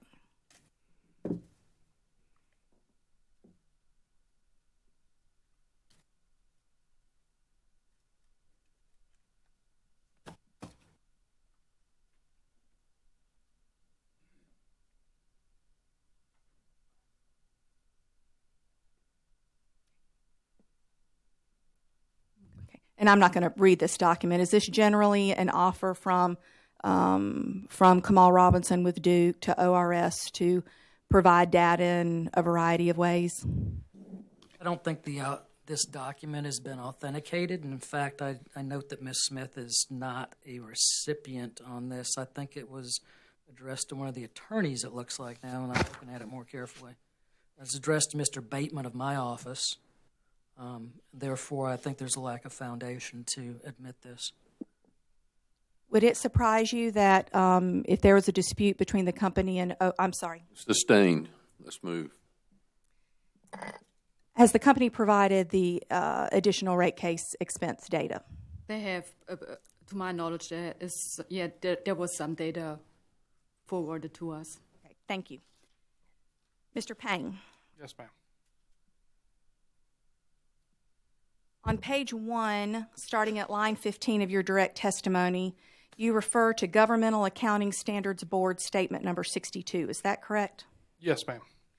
And is Duke subject to General Accounting Standards Board Statement number 62? In that they are a regulated utility, yes. Why would a company that is not a government entity be subject to the GASB and not the FASB? Because they are a regulated utility. GASB Statement 62 does have a section that is dedicated specifically to regulated utilities. And is that for the amounts that must be paid by government agencies, or if a government agency is a utility? It said regulated utilities who operate and receive their revenues through customers. Okay.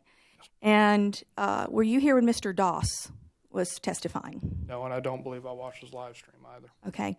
And are you aware when he recited the accounting principles that the company follows, GASB was not among them? I think he just answered that he didn't hear that testimony, so I don't know how he can testify about it. Okay. It's reasonable to assume that FASB would be more appropriate. Yes. Okay. And is GASB a private, non-governmental organization that creates accounting reporting standards or generally accepted accounting principles for state and local governments in the United States? Yes. Okay.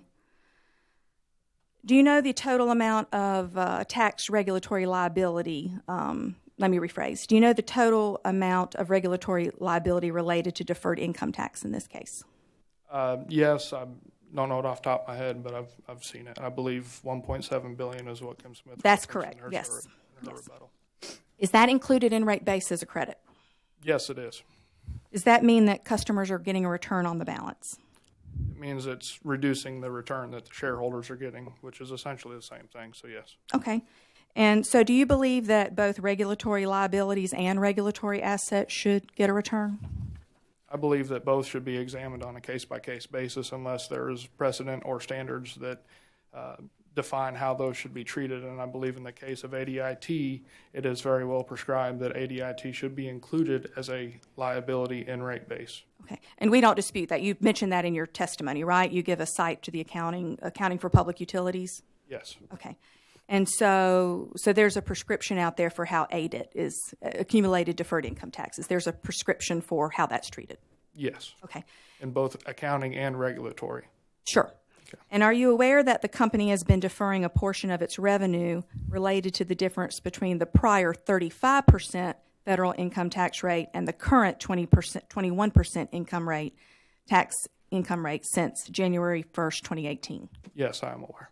Okay, and that is not covered by the statement we described. That's excess deferred income taxes. It's a little bit of a different animal. It is, yes. There are additional documentation to that effect, but I personally haven't reviewed it.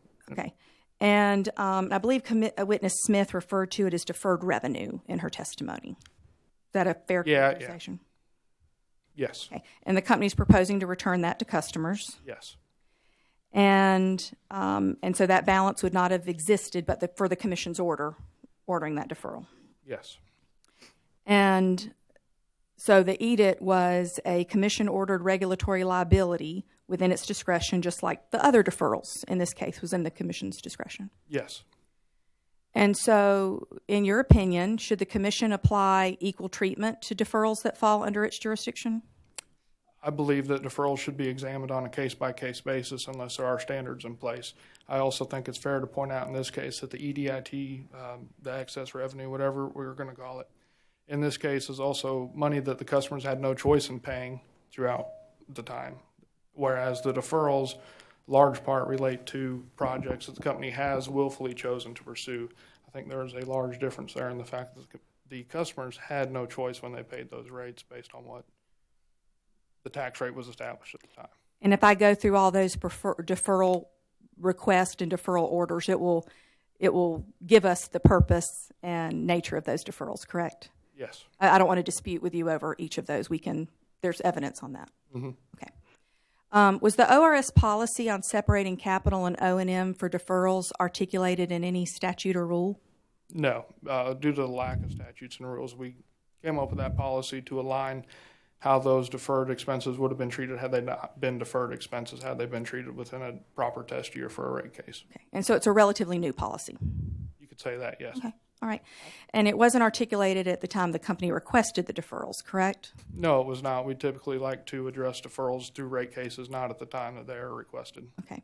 And is it still the ORS's desire to have a generic docket on deferrals later this year? Yes, especially after this process, we believe it's very important that we establish guidelines here in the state of South Carolina as to what companies should be allowed to defer and hopefully establish some guidelines as to how those companies may recover their deferrals. Okay. And that would involve all utilities, ideally in a generic docket? Yes. And would the application of that docket be prospective? Yes, it would. Okay.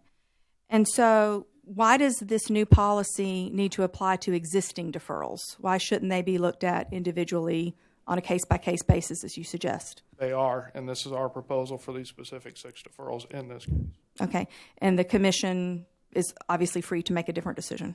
Yes, they are. Okay. And that doesn't preclude anyone from making any arguments that they want to make in a generic docket applied prospectively? No, they do not. Okay. And deferrals could influence rate case timing, is that correct? That is one aspect of deferrals. Okay. And if a company understands that the ORS would rather have more frequent rate changes versus utilizing deferrals, utilities might file more frequent rate cases. It's possible, but I also would like to point out that 4 of the 6 deferrals that the company has requested were requested less than 6 months before the company filed a petition for a rate case. Okay. And in fact, well, let me skip one. And I see you mentioned other states' deferrals. We did some research to try to get an idea of what's done in other cases in order to formulate our position, yes. Did you do an exhaustive review of all states? I wouldn't call it an exhaustive review. We polled our NARUC subcommittee on finance and were able to get responses back from other public staffs and commissions. Okay. And, I mean, there wasn't time to do? Yeah, I mean, in the grand scheme of things, no. Okay. And in a generic docket, there might be time to do a more expansive review? Yes, I would hope, yes. Okay. Especially one that we initiate. Okay. So of the cases you found, are you representing that the way deferrals are treated in the cases you cited or the way all deferrals are treated in that state?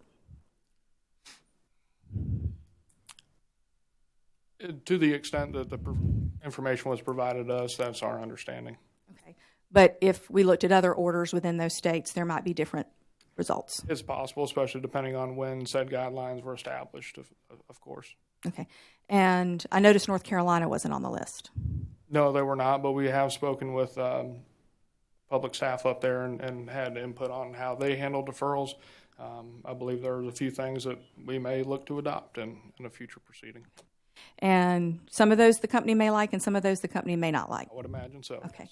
And is it just seemed a curious omission. Are you aware that most of the deferrals that the company has in North Carolina have a return during the deferred period and during the amortization period? Yes, and I'm also aware that they begin amortizing their deferrals the day that they're granted, which is a very large departure from what we have requested. Okay. But that's only for storms, though, correct? That's not any other I know at least for storms, yes. Okay. But you don't have any knowledge for the other deferrals? Outside of that, not specifically, no. Would it surprise you to know that's unique to storms? No, I guess, but yes. Okay. And so there's been a lot of testimony in this case about deferrals being a rate-making convention. Well, I mean, there's an accounting aspect to it, but the recovery of the deferrals is a rate-making convention, yes. Okay. And so there may be states that might not need deferrals if they have a forward test year. Yes, if you're getting into, yes, if they have that. Okay. Or multiple riders. There's a lot of alternate rate-making mechanisms out there that, yes, could prevent the use of deferrals. Okay. And those are all the types of things we might explore and more in a generic docket. I believe that's, if the company would like to push that, I don't believe that's anything ORS would look into pursuing. No, I mean in terms of understanding what the policies are in other states, that would matter. It would, yes, it would have an influence. Okay. I don't mean to suggest that we're going to propose any of those things in a generic docket on deferrals, just to state that.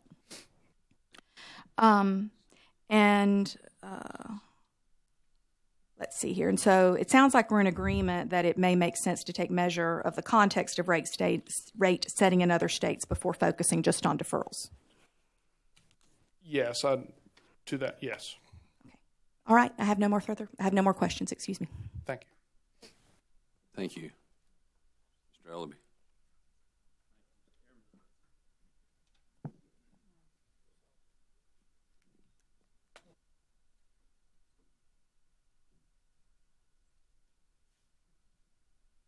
Mr. Ham, got a few questions for you, sir.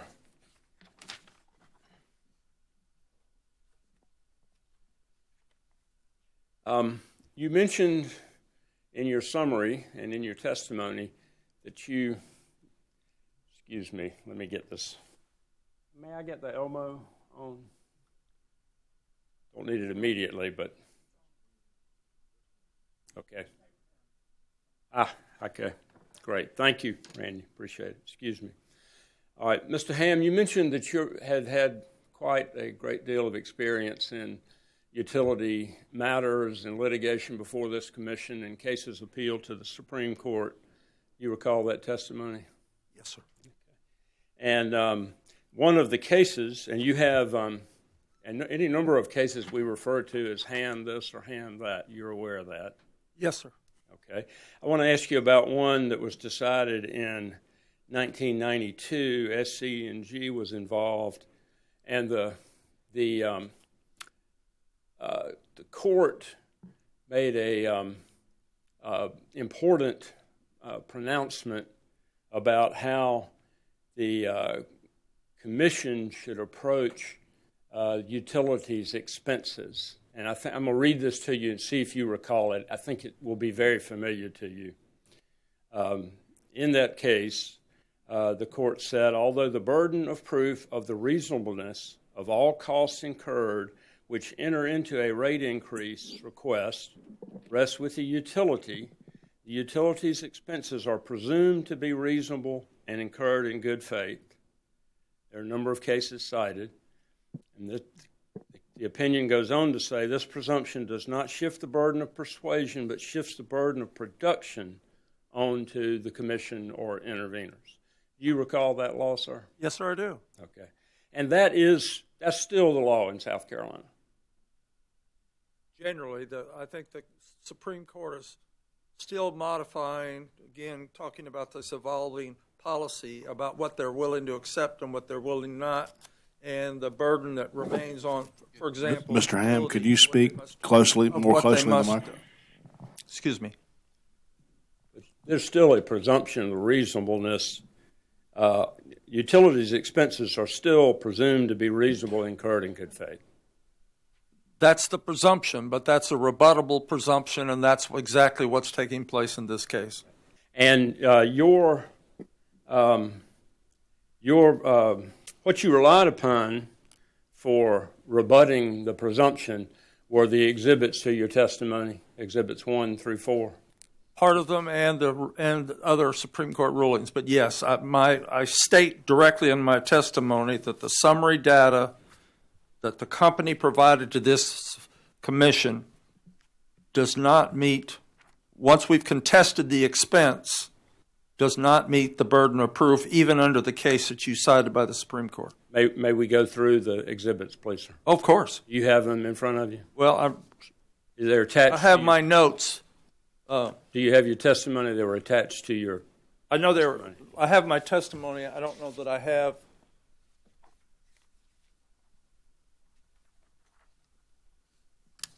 Could Mr. Ham be given a copy of this?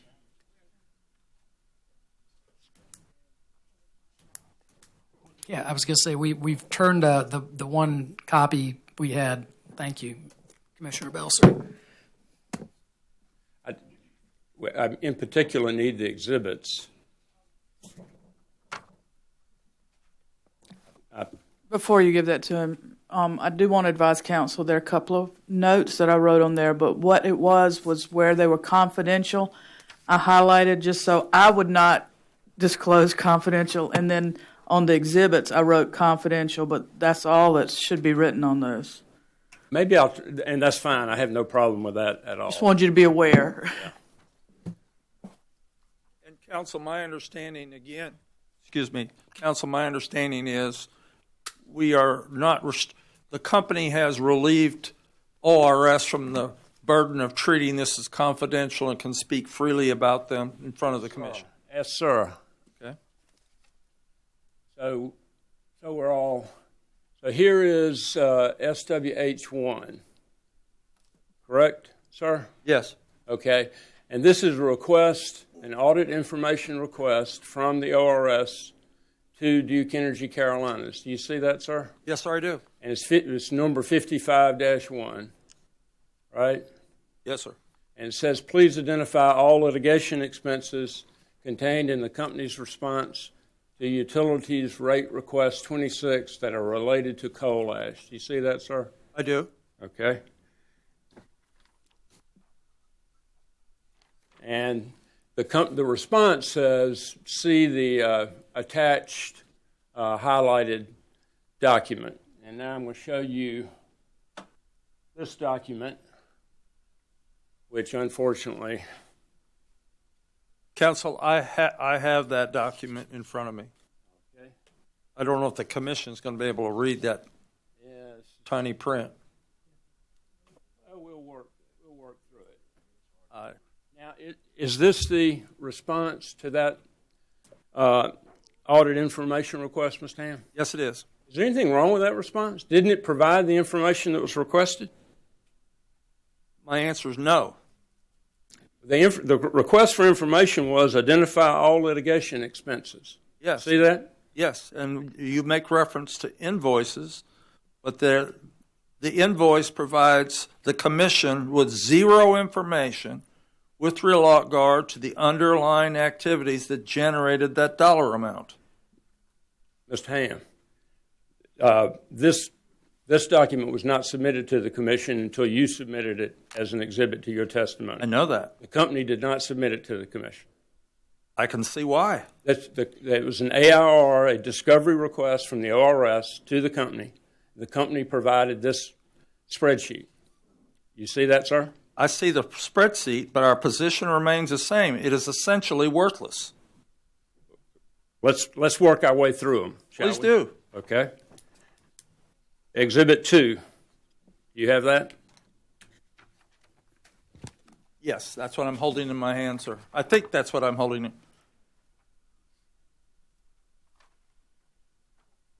Yes.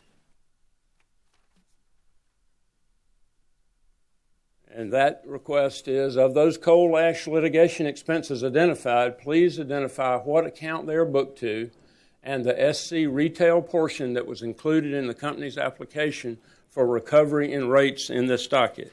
Do you see that, sir? Yes, sir, I do. Okay. Is this the response? Yes, it's the response. It's the same document that we looked at without markings.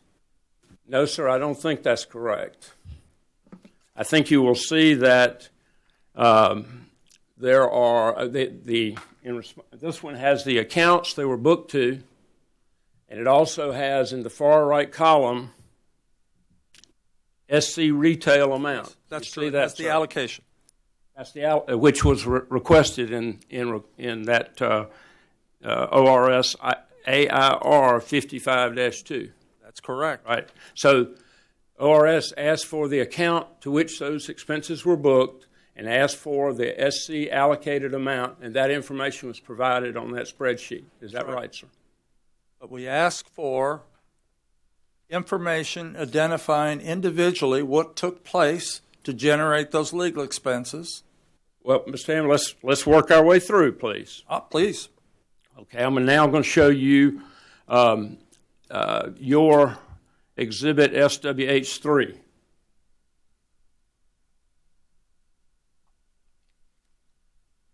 Yes, sir, I've seen it.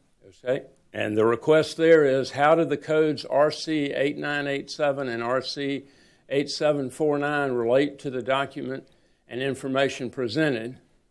And then the company responded with explanations for those various codes. Do you see that, sir? I do. Okay. Let's look. I'm now going to ask you to look at your fourth exhibit. This would be SWH4. Do you see that, sir? I do. Okay. And this is the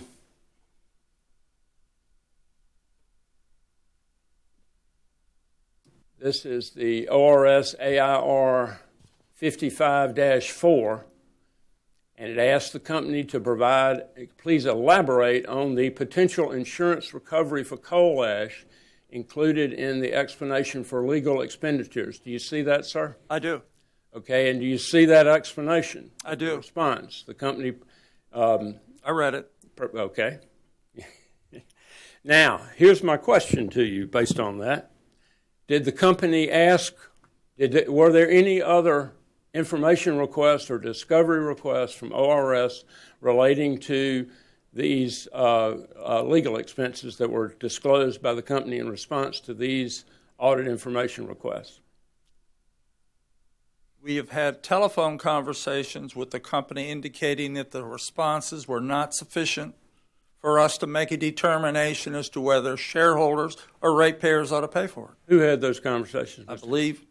it wasn't you? It was not me. Okay, well, I would ask you not to give us any hearsay testimony, please, Mr. Ham. were there any written discovery requests from ORS to the company following up on these issues?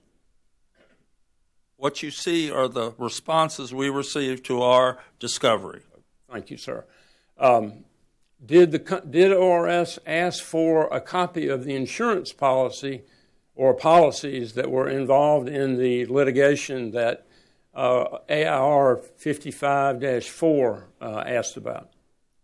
No, we believe that the company, in trying to claim the expense, needed to demonstrate that whether we asked for it, the burden is on the company. Well, Mr. Ham, that will be an argument. It is an argument. Okay, there we go. And I don't want you to argue. I want you to answer my questions. I'm doing the best I can. You know what your job is today. I hope so. So the ORS didn't ask for the insurance policy. I feel like I'm chasing a squirrel here. We asked for the relevant information, and you seem to be presenting the position to the commission. We get this summary data. Is that all you get? We got it. And the data you gave it, the commission, it would be impossible for the commission to know the underlying facts. And can I explain why? No, Mr. Ham, I don't need a speech from you. This is cross-examination. I know, but it's you've got a lawyer. I get to explain my answer at some point. Well, you've got a lawyer that's got redirect examination. And I would like him to have the opportunity to provide a full answer to the question. No, Mr. Chairman, my last question was, did ORS ask for the insurance policies? The answer to that is no. Redirect examination may be allowed to go into that, but he can't suddenly hijack my cross-examination by giving a speech. That's bad practice. Okay, move on. It can be addressed on redirect. Mr. Ham, did ORS ask for the pleadings from any of that insurance litigation? No, we did not. Did ORS ask for any orders that had been issued in any of that insurance litigation? No, we did not. We accepted the information provided by the company, and we took the position it did not identify the underlying reason for the cost. Let's go back, Mr. Ham, and look a little bit more closely, if I can zoom in on these tiny documents. Sure.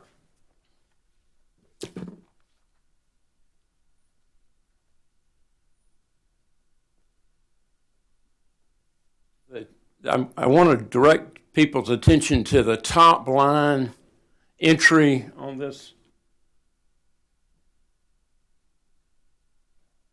The one that's excluded from costs? Yes, sir.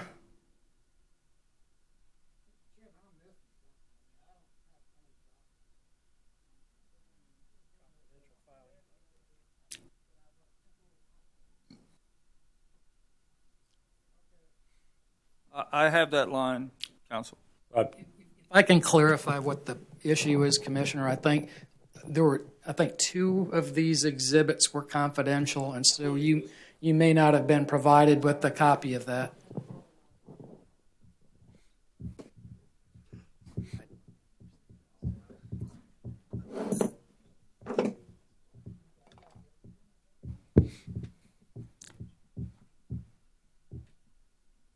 Mr. Chairman, shall I proceed, or shall we? Hang on just 1 second. Yes, sir.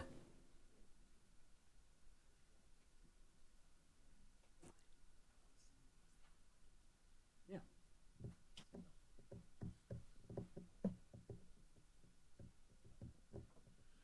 Okay, I think. Okay. We all right? Mr. Howard, you okay? We just couldn't see it. No, but I'll be all right. I'll live through it. It is small.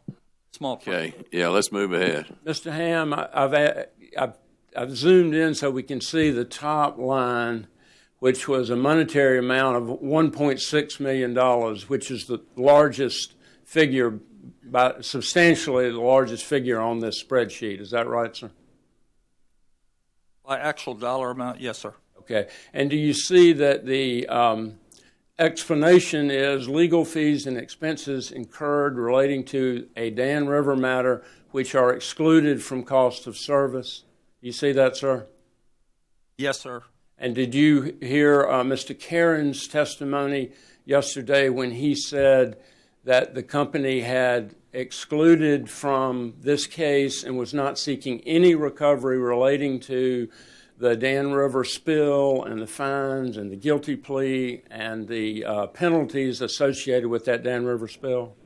I heard him say that. I didn't see any evidence to support it. Well, is that not evidence to support it right in front of you, sir? No. Let me ask you to look at the another page that we've from your exhibit.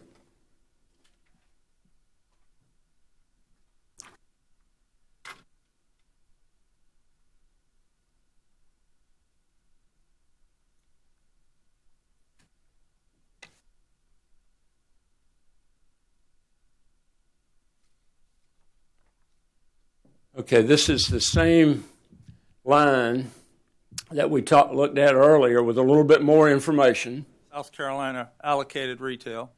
South Carolina allocated retail of that $1.6 million is blank. No part of that expenditure was associated to South Carolina retail. Do you see that, sir? I see that.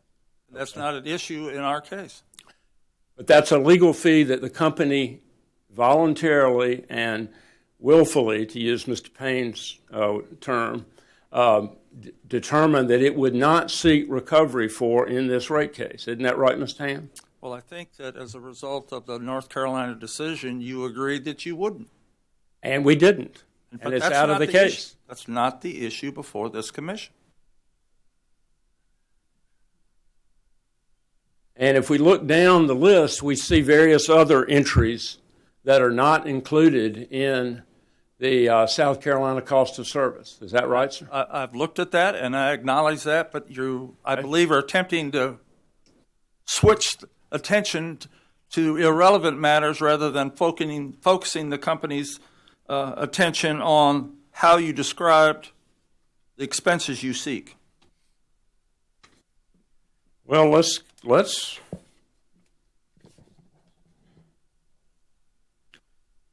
isn't it the case, if you look with me at page 4 of your sir rebuttal testimony? Identify a line, please. Line 17.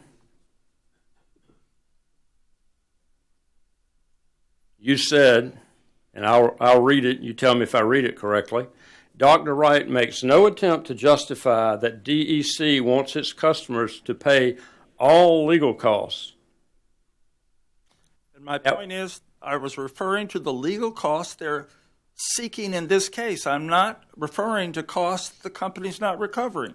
But he does make the broad statement that legal costs are regular expenses, are normal, and ought to be recovered. And I'm simply pointing out to the commission that is the wrong basis to start their analysis. Okay, but Mr. Ham, the question I had for you, and you anticipated, and you didn't let me ask the question. Well, I didn't. I wanted to help you out. Yes, I appreciate that. You asserted in your sir rebuttal testimony that DEC wants its customers to pay all legal costs when you just acknowledged 2 minutes ago that this exhibit demonstrates that DEC actually eliminated the cost just as Mr. Caron testified yesterday and as Dr. Wright backed him up when he testified. Our office is only focusing on those costs it is seeking in this proceeding. The company in this list say that they're not seeking those. That's not what we're attempting to do. We're questioning and challenging the cost that you seek in this proceeding based on, we think, very misleading summary examples, and I'll be happy to give you several reasons what's wrong with each one of them. Let's talk about the Carolina Water Service case that you cited in your sir rebuttal testimony. You recall citing that case? You get to ask the questions. I thought we were on Duke. Did you not cite the Carolina Water Service case? I did, but right now we're here in Duke. Yes, sir. But you in your testimony, you described the Carolina Water Service order as something that ought to influence. I assume you brought it up in your testimony. Exactly. That was something. So I can ask you cross-examination about it. You do recall that? Oh, I certainly do. Okay, thank you. Are you aware that there were several different categories of litigation expenses that were addressed by this commission in the CWS case? Yes, some of which they accepted. For example, Carolina Water Services' initial attempt to file an action against CPA to see if they could sort of break the stalemate, and the commission ultimately determined that they were going to allow those expenses because they thought that was reasonable. You anticipated where I was going, Mr. Ham. Funny how that works. Yep. I've highlighted a paragraph from the order. This would be Order 2018-802, which is the order on after rehearing. And the Commission's order says, we hold that litigation expenses in the federal case brought by CWS against the U.S. EPA and the town of Lexington should be allowed to be amortized. Yes. CWS witness Babcock indicated that although the case was dismissed and would have been difficult to win, the filing of that litigation was a smart, strategic effort to try to unlock the logjam created by the 1997-208 plan. That's what it reads. Okay, and the commission said that was an appropriate expense and should be included in rates. And which is consistent with my testimony when I said the commission needs to look at the underlying expense, the reason that the expense was incurred, and did management decisions create an expense that it wants ratepayers to bail them out of. And this would be very similar to the company pursuing insurance coverage to try to recover for coal ash costs, wouldn't it, Mr. Ham? No, I'm so glad that you asked that question. There's a significant problem in the assumption that you make there. When you're seeking insurance recovery, number one, we need to know, well, what has prompted the challenge? Did the company acquire the wrong insurance? Did the company's conduct related to Dan River discharges cause the insurance company to say, no, we're not going to provide coverage because the company itself failed to meet certain standards required in the insurance policy? The commission and the company has provided this commission with zero information as to the reason for that. We have repeated summary litigations. We have repeated summary reference to insurance litigation, but the company never provides whether or not one of the issues inside of that is that the insurance company is resisting you because you broke the law in the first place. Mr. Ham. It's not in the evidence in this case. That's all I'm trying to say. But we agreed earlier that you attached to your testimony all of the discovery requests from the ORS to the company relating to coal ash expense, correct? And that's correct. And our position is, wait a minute, I get to answer this. Our position is, this is the best you could give us, and then we got to decide, was that enough? And our position is no. And our position is that the commission can make no determination about the underlying reasons because you didn't tell them. Mr. Ham, I think that's the fourth or fifth time you've made that exact point. Well, I'm answering repeated questions on the same matter. No, sir. We've also got in the record now, as exhibits to your rebuttal testimony, all of the company's responses to all of the discovery requests that ORS submitted to the company now, correct? Yes, and our position is that what you gave us was so summary it wasn't enough. That's up to the commission. If the commission can divine what the reasons for the litigation were, why the resistance from the insurance carriers from this, then they can do it. We are unable to do that, and based on this summary information, our position is you didn't meet your burden of proof. And the CWS case stands for the proposition you got to first make sure why ratepayers ought to pay for it. None of your witnesses addressed that. Mr. Ham, let me ask you another thing about the CWS order. Please do. On page 18 of the order,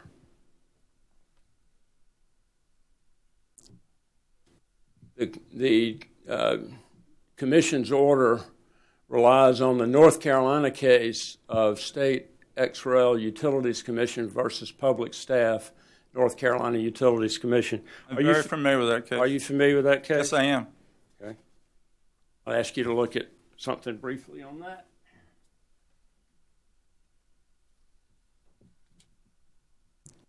The highlighted portion is what I want to ask you about. The public staff and the Attorney General contend that the Commission improperly included as operating expenses legal fees incurred by Glendale in contesting the amount of a penalty assessed against it for a violation of administrative regulations. Isn't it the case that what that case was about, the North Carolina case that was cited in the CWS order, was about a penalty that had been assessed against the utility for environmental violations? Is that correct, sir? Yes, but remember, and I invite the commissioners to read the order, it's going to the underlying question as to North Carolina Supreme Court saying the company didn't meet its burden, and the commission was reversed because they said they were essentially bailing the company out, and they didn't meet it, and they disallowed it. And it was disallowed on the basis that the company followed in not including in this case any costs associated with penalties, fines, guilty pleas. That was Mr. Caron's testimony.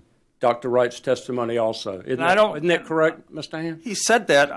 I think that is a very misleading answer, because the whole position here is this commission, and they're going to do it in this case based on a review of your company's testimony, the ORS witnesses, and they've got to determine who caused the expense. We know as a matter of law, you start off with a presumption, but that presumption is immediately, if it's challenged, which has been in this case, the burden shifts to you.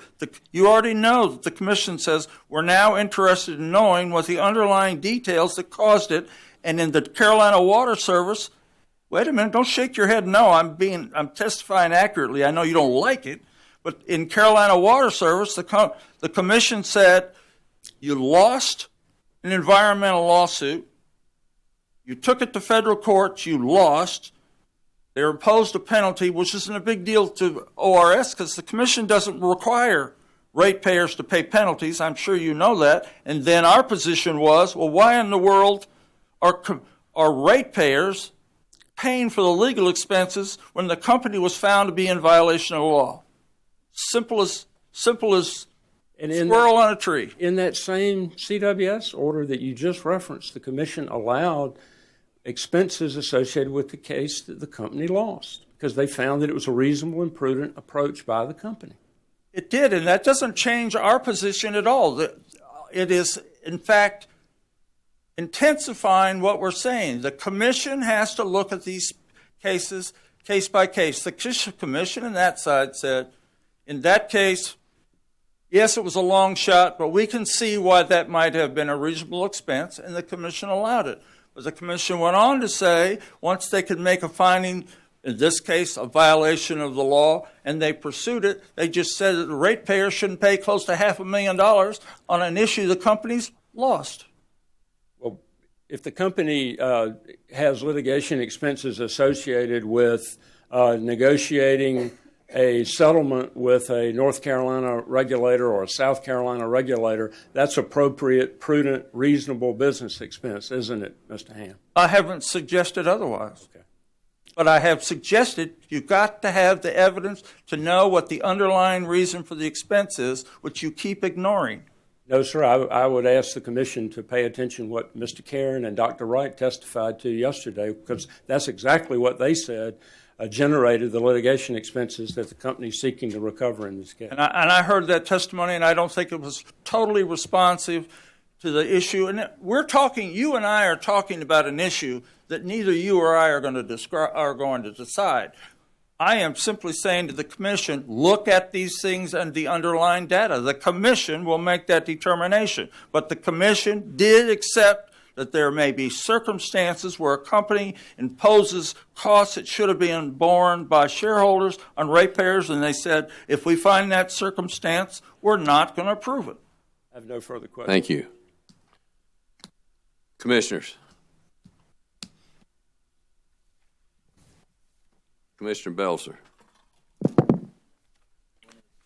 Mr. Ham. Yes, ma'am. I'm looking at your Sir Rebuttal Exhibit SWH-2 on the second page, please. It's that that copy of a spreadsheet. Are you with me? Hold on a second. Hold it up so I can see which one you're referring to. Okay, I know what you're talking about. I have it here in front of me somewhere, but go ahead. Well, would you look at, did y'all add, did you or anyone at ORS add anything to that? There's some figures at the bottom. I'm looking over, well, at the kind of in the middle and then over on the left where it says coal ash related an amount and then non-coal ash related an amount under the monetary amount column, and then under the South Carolina retail amount column, it's got the South Carolina allocated portion. Did y'all? Quite honestly, the upper material is the material as we received it from the company. I believe internally we did some calculations to understand how it was allocated. So that number may have come. That bottom part is Yes. something that ORS may have added? Yes. No. Likely, yes. Okay. No? And yes, and it was done. It was done to give us a better understanding. And quite honestly, I went through and used a machine to make sure that the calculations were correct. Okay.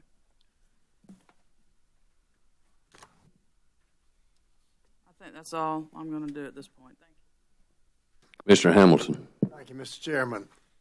Mr. Payne or Ms. Smith, on what we've been discussing the last few minutes between the attorneys, on the ledger statement that's been the focus of the discussion, normally the ORS requires other than a ledger statement to verify an expense.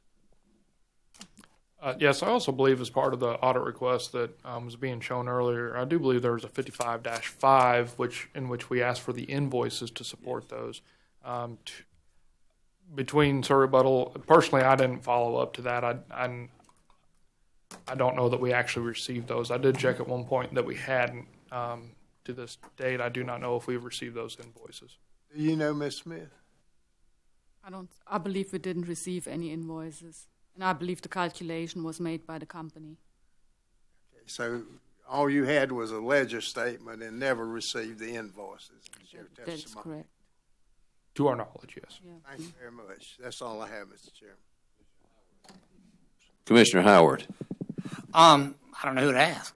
Ms. Smith, I'll try with you. Okay. Your Exhibit 9 is marked confidential. Is it still confidential? Yes. What is the subject of that confidentiality? Well, because there was information there regarding vendors, and usually we kind of keep that confidential. Well, let me ask you about legal expenses. Is that confidential? Well, I guess under our new statute, we are allowed to receive confidential information and to review it, but it's within the agency. If you're allowing that to go into rates, and the ratepayers are paying that, why is it confidential? I think that's kind of more a legal issue as far as the confidentiality and what's to be included. And Mr. Ham, you want to answer that? Well, we think that's a serious question. Our position is they're going to expect customers to pay for expenses. They need to be prepared to give it in such detail that fully explains the expense. We understand, in fairness, now I feel compelled, there are contracts and other documents that reflect negotiated positions between Duke and others and why those are confidential. But nothing prevented the company from preparing, saying, here's the invoice, and this is which case it's attached to, this is the reason it's going on. We just never got any of that. Well, that's where I'm going. Confidentiality can be abused is what we're concerned about. Well, trying to think how to word this. Who at ORS can determine whether a consultant fee is reasonable? Are there any guidelines? Who determine what acceptable legal fee is hourly fee for attorneys, who can determine how many hours, if that invoice is correct, how many billable hours that the ratepayers have to pay? Who determines those factors in ORS? Let me answer your question in this way. We're not empowered to say that $500 is too much or whatever. We are aware, and part of my experience comes to play when I'm asked to review documents, whether we have a basis to say that fees or charges are excessive. But we never got a chance to get to those kinds of issues here, because forget the dollar amounts to begin with. What is it responding to? Is it a result of something the company did that was adverse and the company's now defending its own decision? Or is it normal commercial litigation? That's why you want to look at invoices, so we can make a judgment and then tell you, for example, about any of these invoices here, why we would perhaps have an objection to it. And because of the summary nature, and this is all we got, we couldn't do it. So we took the position that the company didn't meet its burden, and therefore we recommended disallowance. I guess I still don't understand it. Okay? I mean, what is an acceptable legal hourly rate in a rate case expense? And what are the variables to affect that? And I guess the whole thing came, and I still understand, and I understand it, but I don't understand it, why Ms. Smith's Exhibit 9 is confidential. Well, number one, and particularly in view of the fact that ORS is pretty well proponent against having any confidentiality. Let me interject here, because I think this is addressing a legal issue. Under the new statute, everything that we get from the company is confidential. We do have an agreement that we've worked out with Duke where they indicate to us specifically items that they want to have considered as confidential. We accept that. If they want to say that certain things are confidential because of the statute, everything is supposed to be. They do the favor of us by saying 99% of it isn't. But if they deem it to be still confidential, then when we file testimony or we put exhibits in that contains that confidential information, we need to file it as a confidential document. We're bound by that. And I agree with Mr. Nelson. Last year, 2018, the General Assembly revisited the provision that allows ORS to ask for information from the companies. And they put in a statutory provision that says anytime the companies provide the information, it's automatically confidential. Duke has entered into an agreement with ORS to say that we will tell you those things that are confidential. We'll mark them confidential. And as to everything else, we waive our statutory claim of confidentiality. So I think it's a little bit unfair if y'all are, trying to penalize us. We tried to work with ORS and on limiting because it does make their lives difficult if they have to keep everything confidential. So appreciate it, Mr. Nelson. I guess my attitude is, I don't know what an expert should pay, how much pays he gets. I'm sitting here as a commissioner, and I don't know that these expenses are reasonable except what ORS says. And I guess that's the way this situation works. I just have to accept ORS's, without questioning, ORS's determination of what's legal or what should be put in rate base, rates. Well, let me answer this way. To be clear, on the legal expenses we're contesting, we never got to look at the underlying, what was happening, what the rate was. And so, and our position was, well, they didn't give it to us.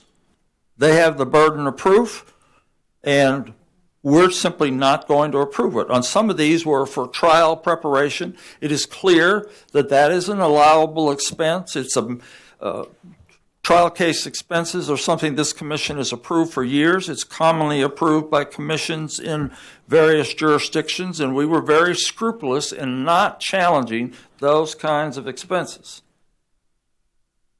I guess I'll sum up my thoughts by this, but I would assume that there would be some kind of guidelines that would limit the amount of hourly rates an attorney could charge if it's going into rates, instead of just having carte blanche because of a confidentiality treatment. Well, ultimately, this commission can seek and ask for whatever relevant information it wants. All the Office of ORS can say is we tried to get some of this data. We didn't get what was sufficient, and we're saying, well, you don't need to worry about it because there's not enough information to prove it to begin with. Could the commission get in a situation where some party says, well, my Lord, they were paying an attorney X or a witness X? Somebody would need to raise that. Just for example, I remember in the SC case, their economic witness was being paid $1,500 an hour. I will tell you that didn't surprise me, nor did it alarm me, based upon his experience and my independent knowledge of his work over the years. So we all sort of bring our experiences in judging rates, and I wasn't shocked or alarmed, nor did I think that cost was unreasonable. You, as a commissioner, may have had a different judgment. And of course, this exact process, when a witness is up, you all have the right to ask the kinds of questions to elicit the information you're now seeking. So this is an opportunity in every case that you have to further explore that, to say, well, I wish ORS had done so-and-so. You have the right to ask the company, well, why didn't you, or whatever. But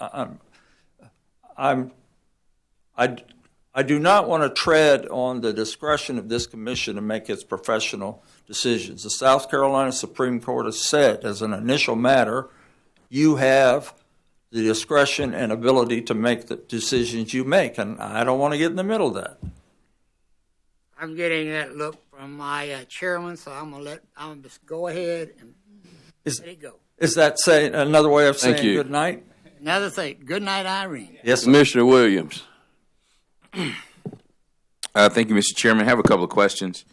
I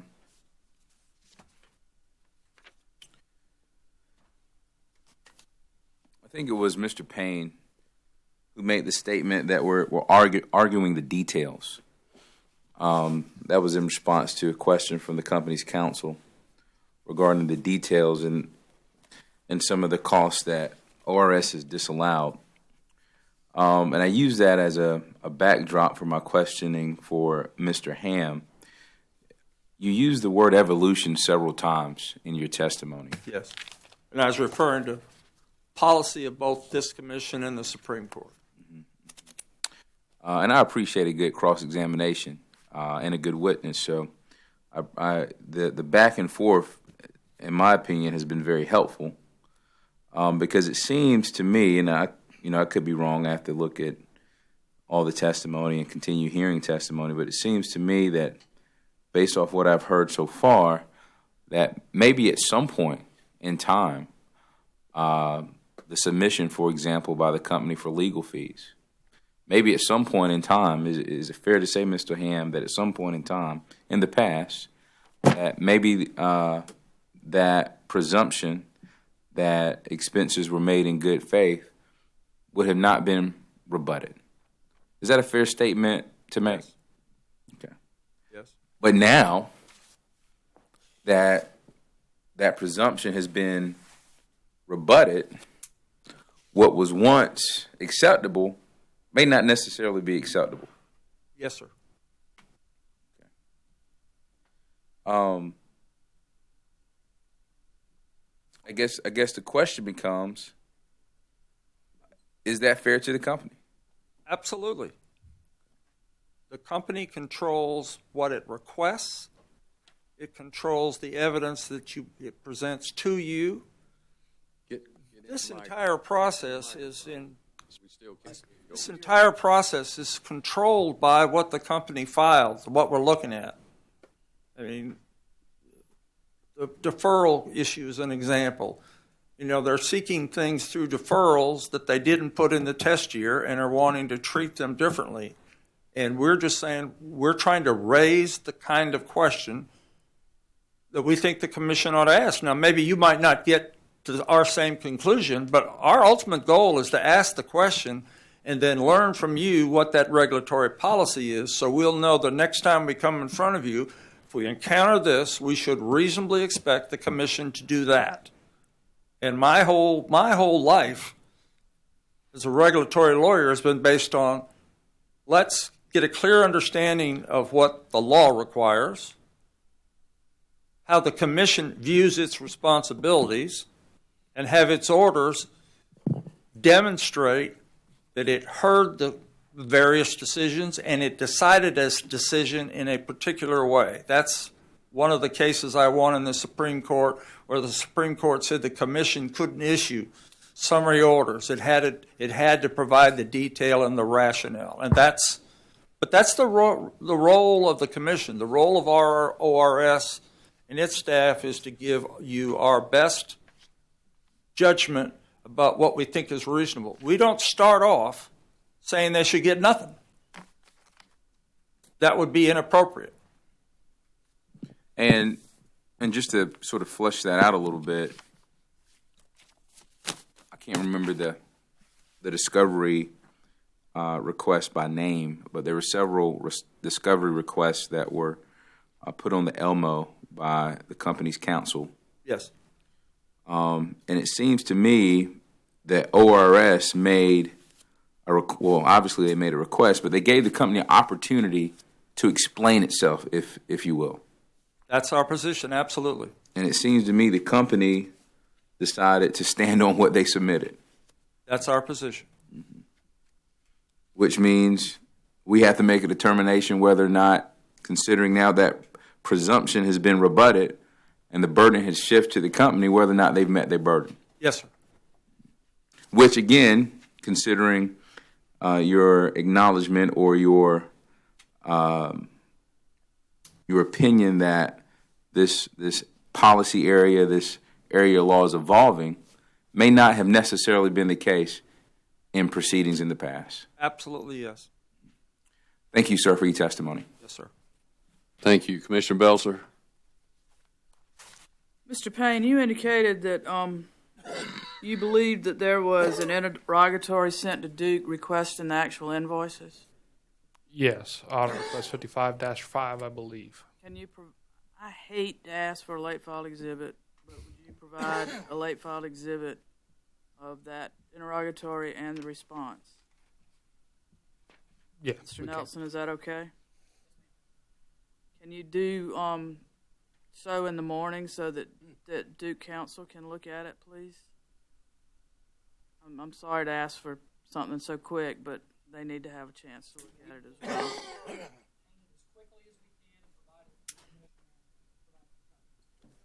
Okay, we'll do that as exhibit number 49. And if it needs to be maintained as confidential, just please mark it as such and let us know if you would. Mr. Payne or Ms. Smith?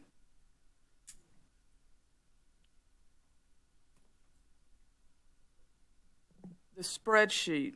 There, one of you testified, I think it was Ms. Smith, or had some testimony that the company indicated that they were getting electronic invoices these days for legal expenses. Is that correct?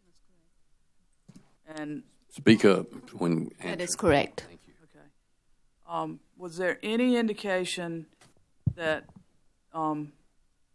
what they were getting electronically did not contain the detail that was expected from what you've previously seen in hard copy invoices?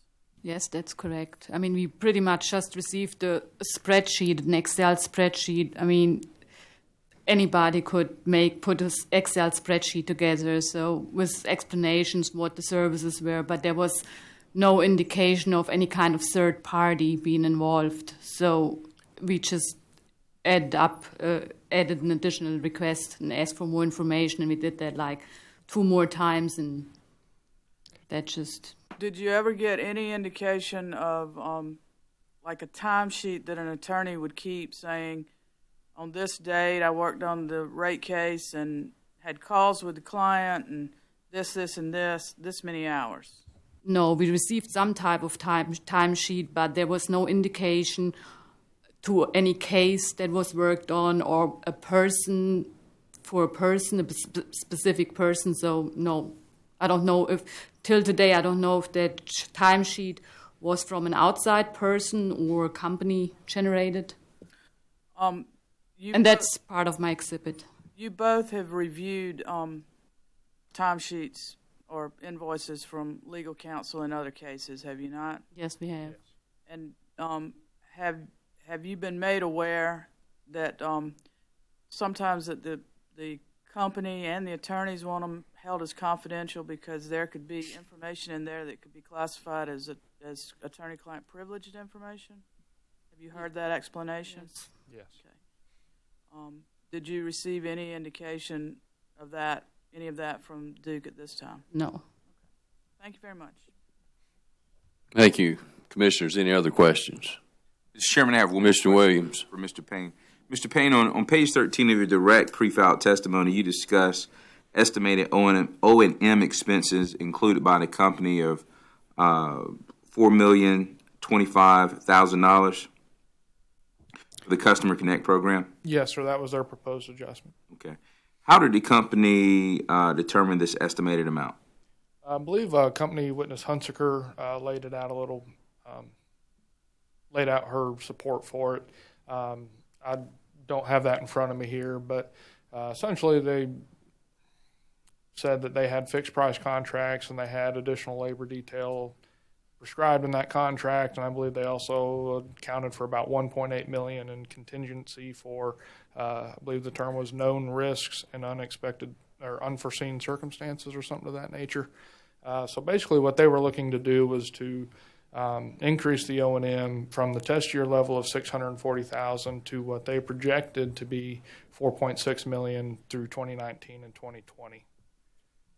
Our position was to give them the test year initially through, I believe it was Kim Smith's rebuttal testimony. She pointed out their 2018 actual expenditures were $3.189 million, I believe.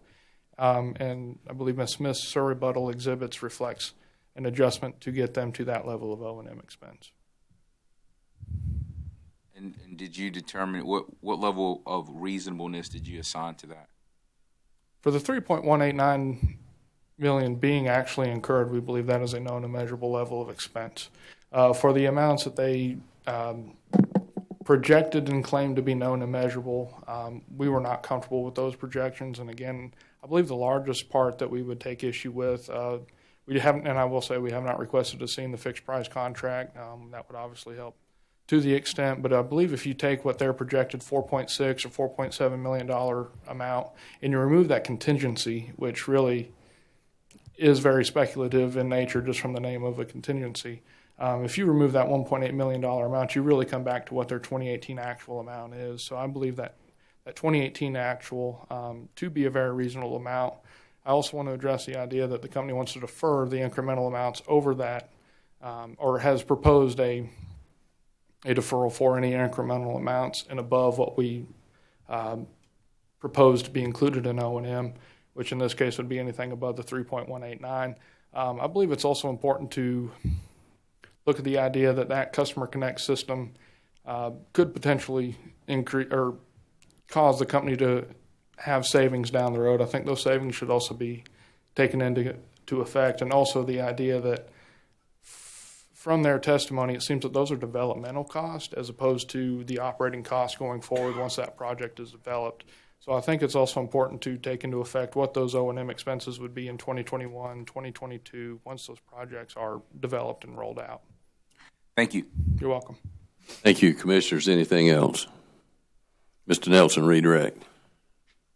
I think it's. I probably should say I don't have any, so I don't have any questions. I think everybody's kind of worn out. I'm done. Thank you, Mr. Thank you.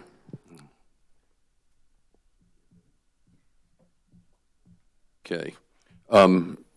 Thank you, folks, for your testimony. You are may step down or excused. Tomorrow, we're in a unusually busy, no, not unusually, usually, but we're in a very busy time right now. Tomorrow we've got Hager, Hevert, Sullivan, their panel, Kim Smith, then we got another ORS panel. I'm not sure who we'll start with. Y'all just tell me in the morning. Commission also has a commission meeting at 2 o'clock tomorrow and a transportation hearing following that. If we're not finished with this before the 2 o'clock, before lunch, we will finish this after the transportation hearing. To quote Monty Python, always look on the bright side. You at least miss 5 o'clock traffic. Thank you, Mr. Chairman.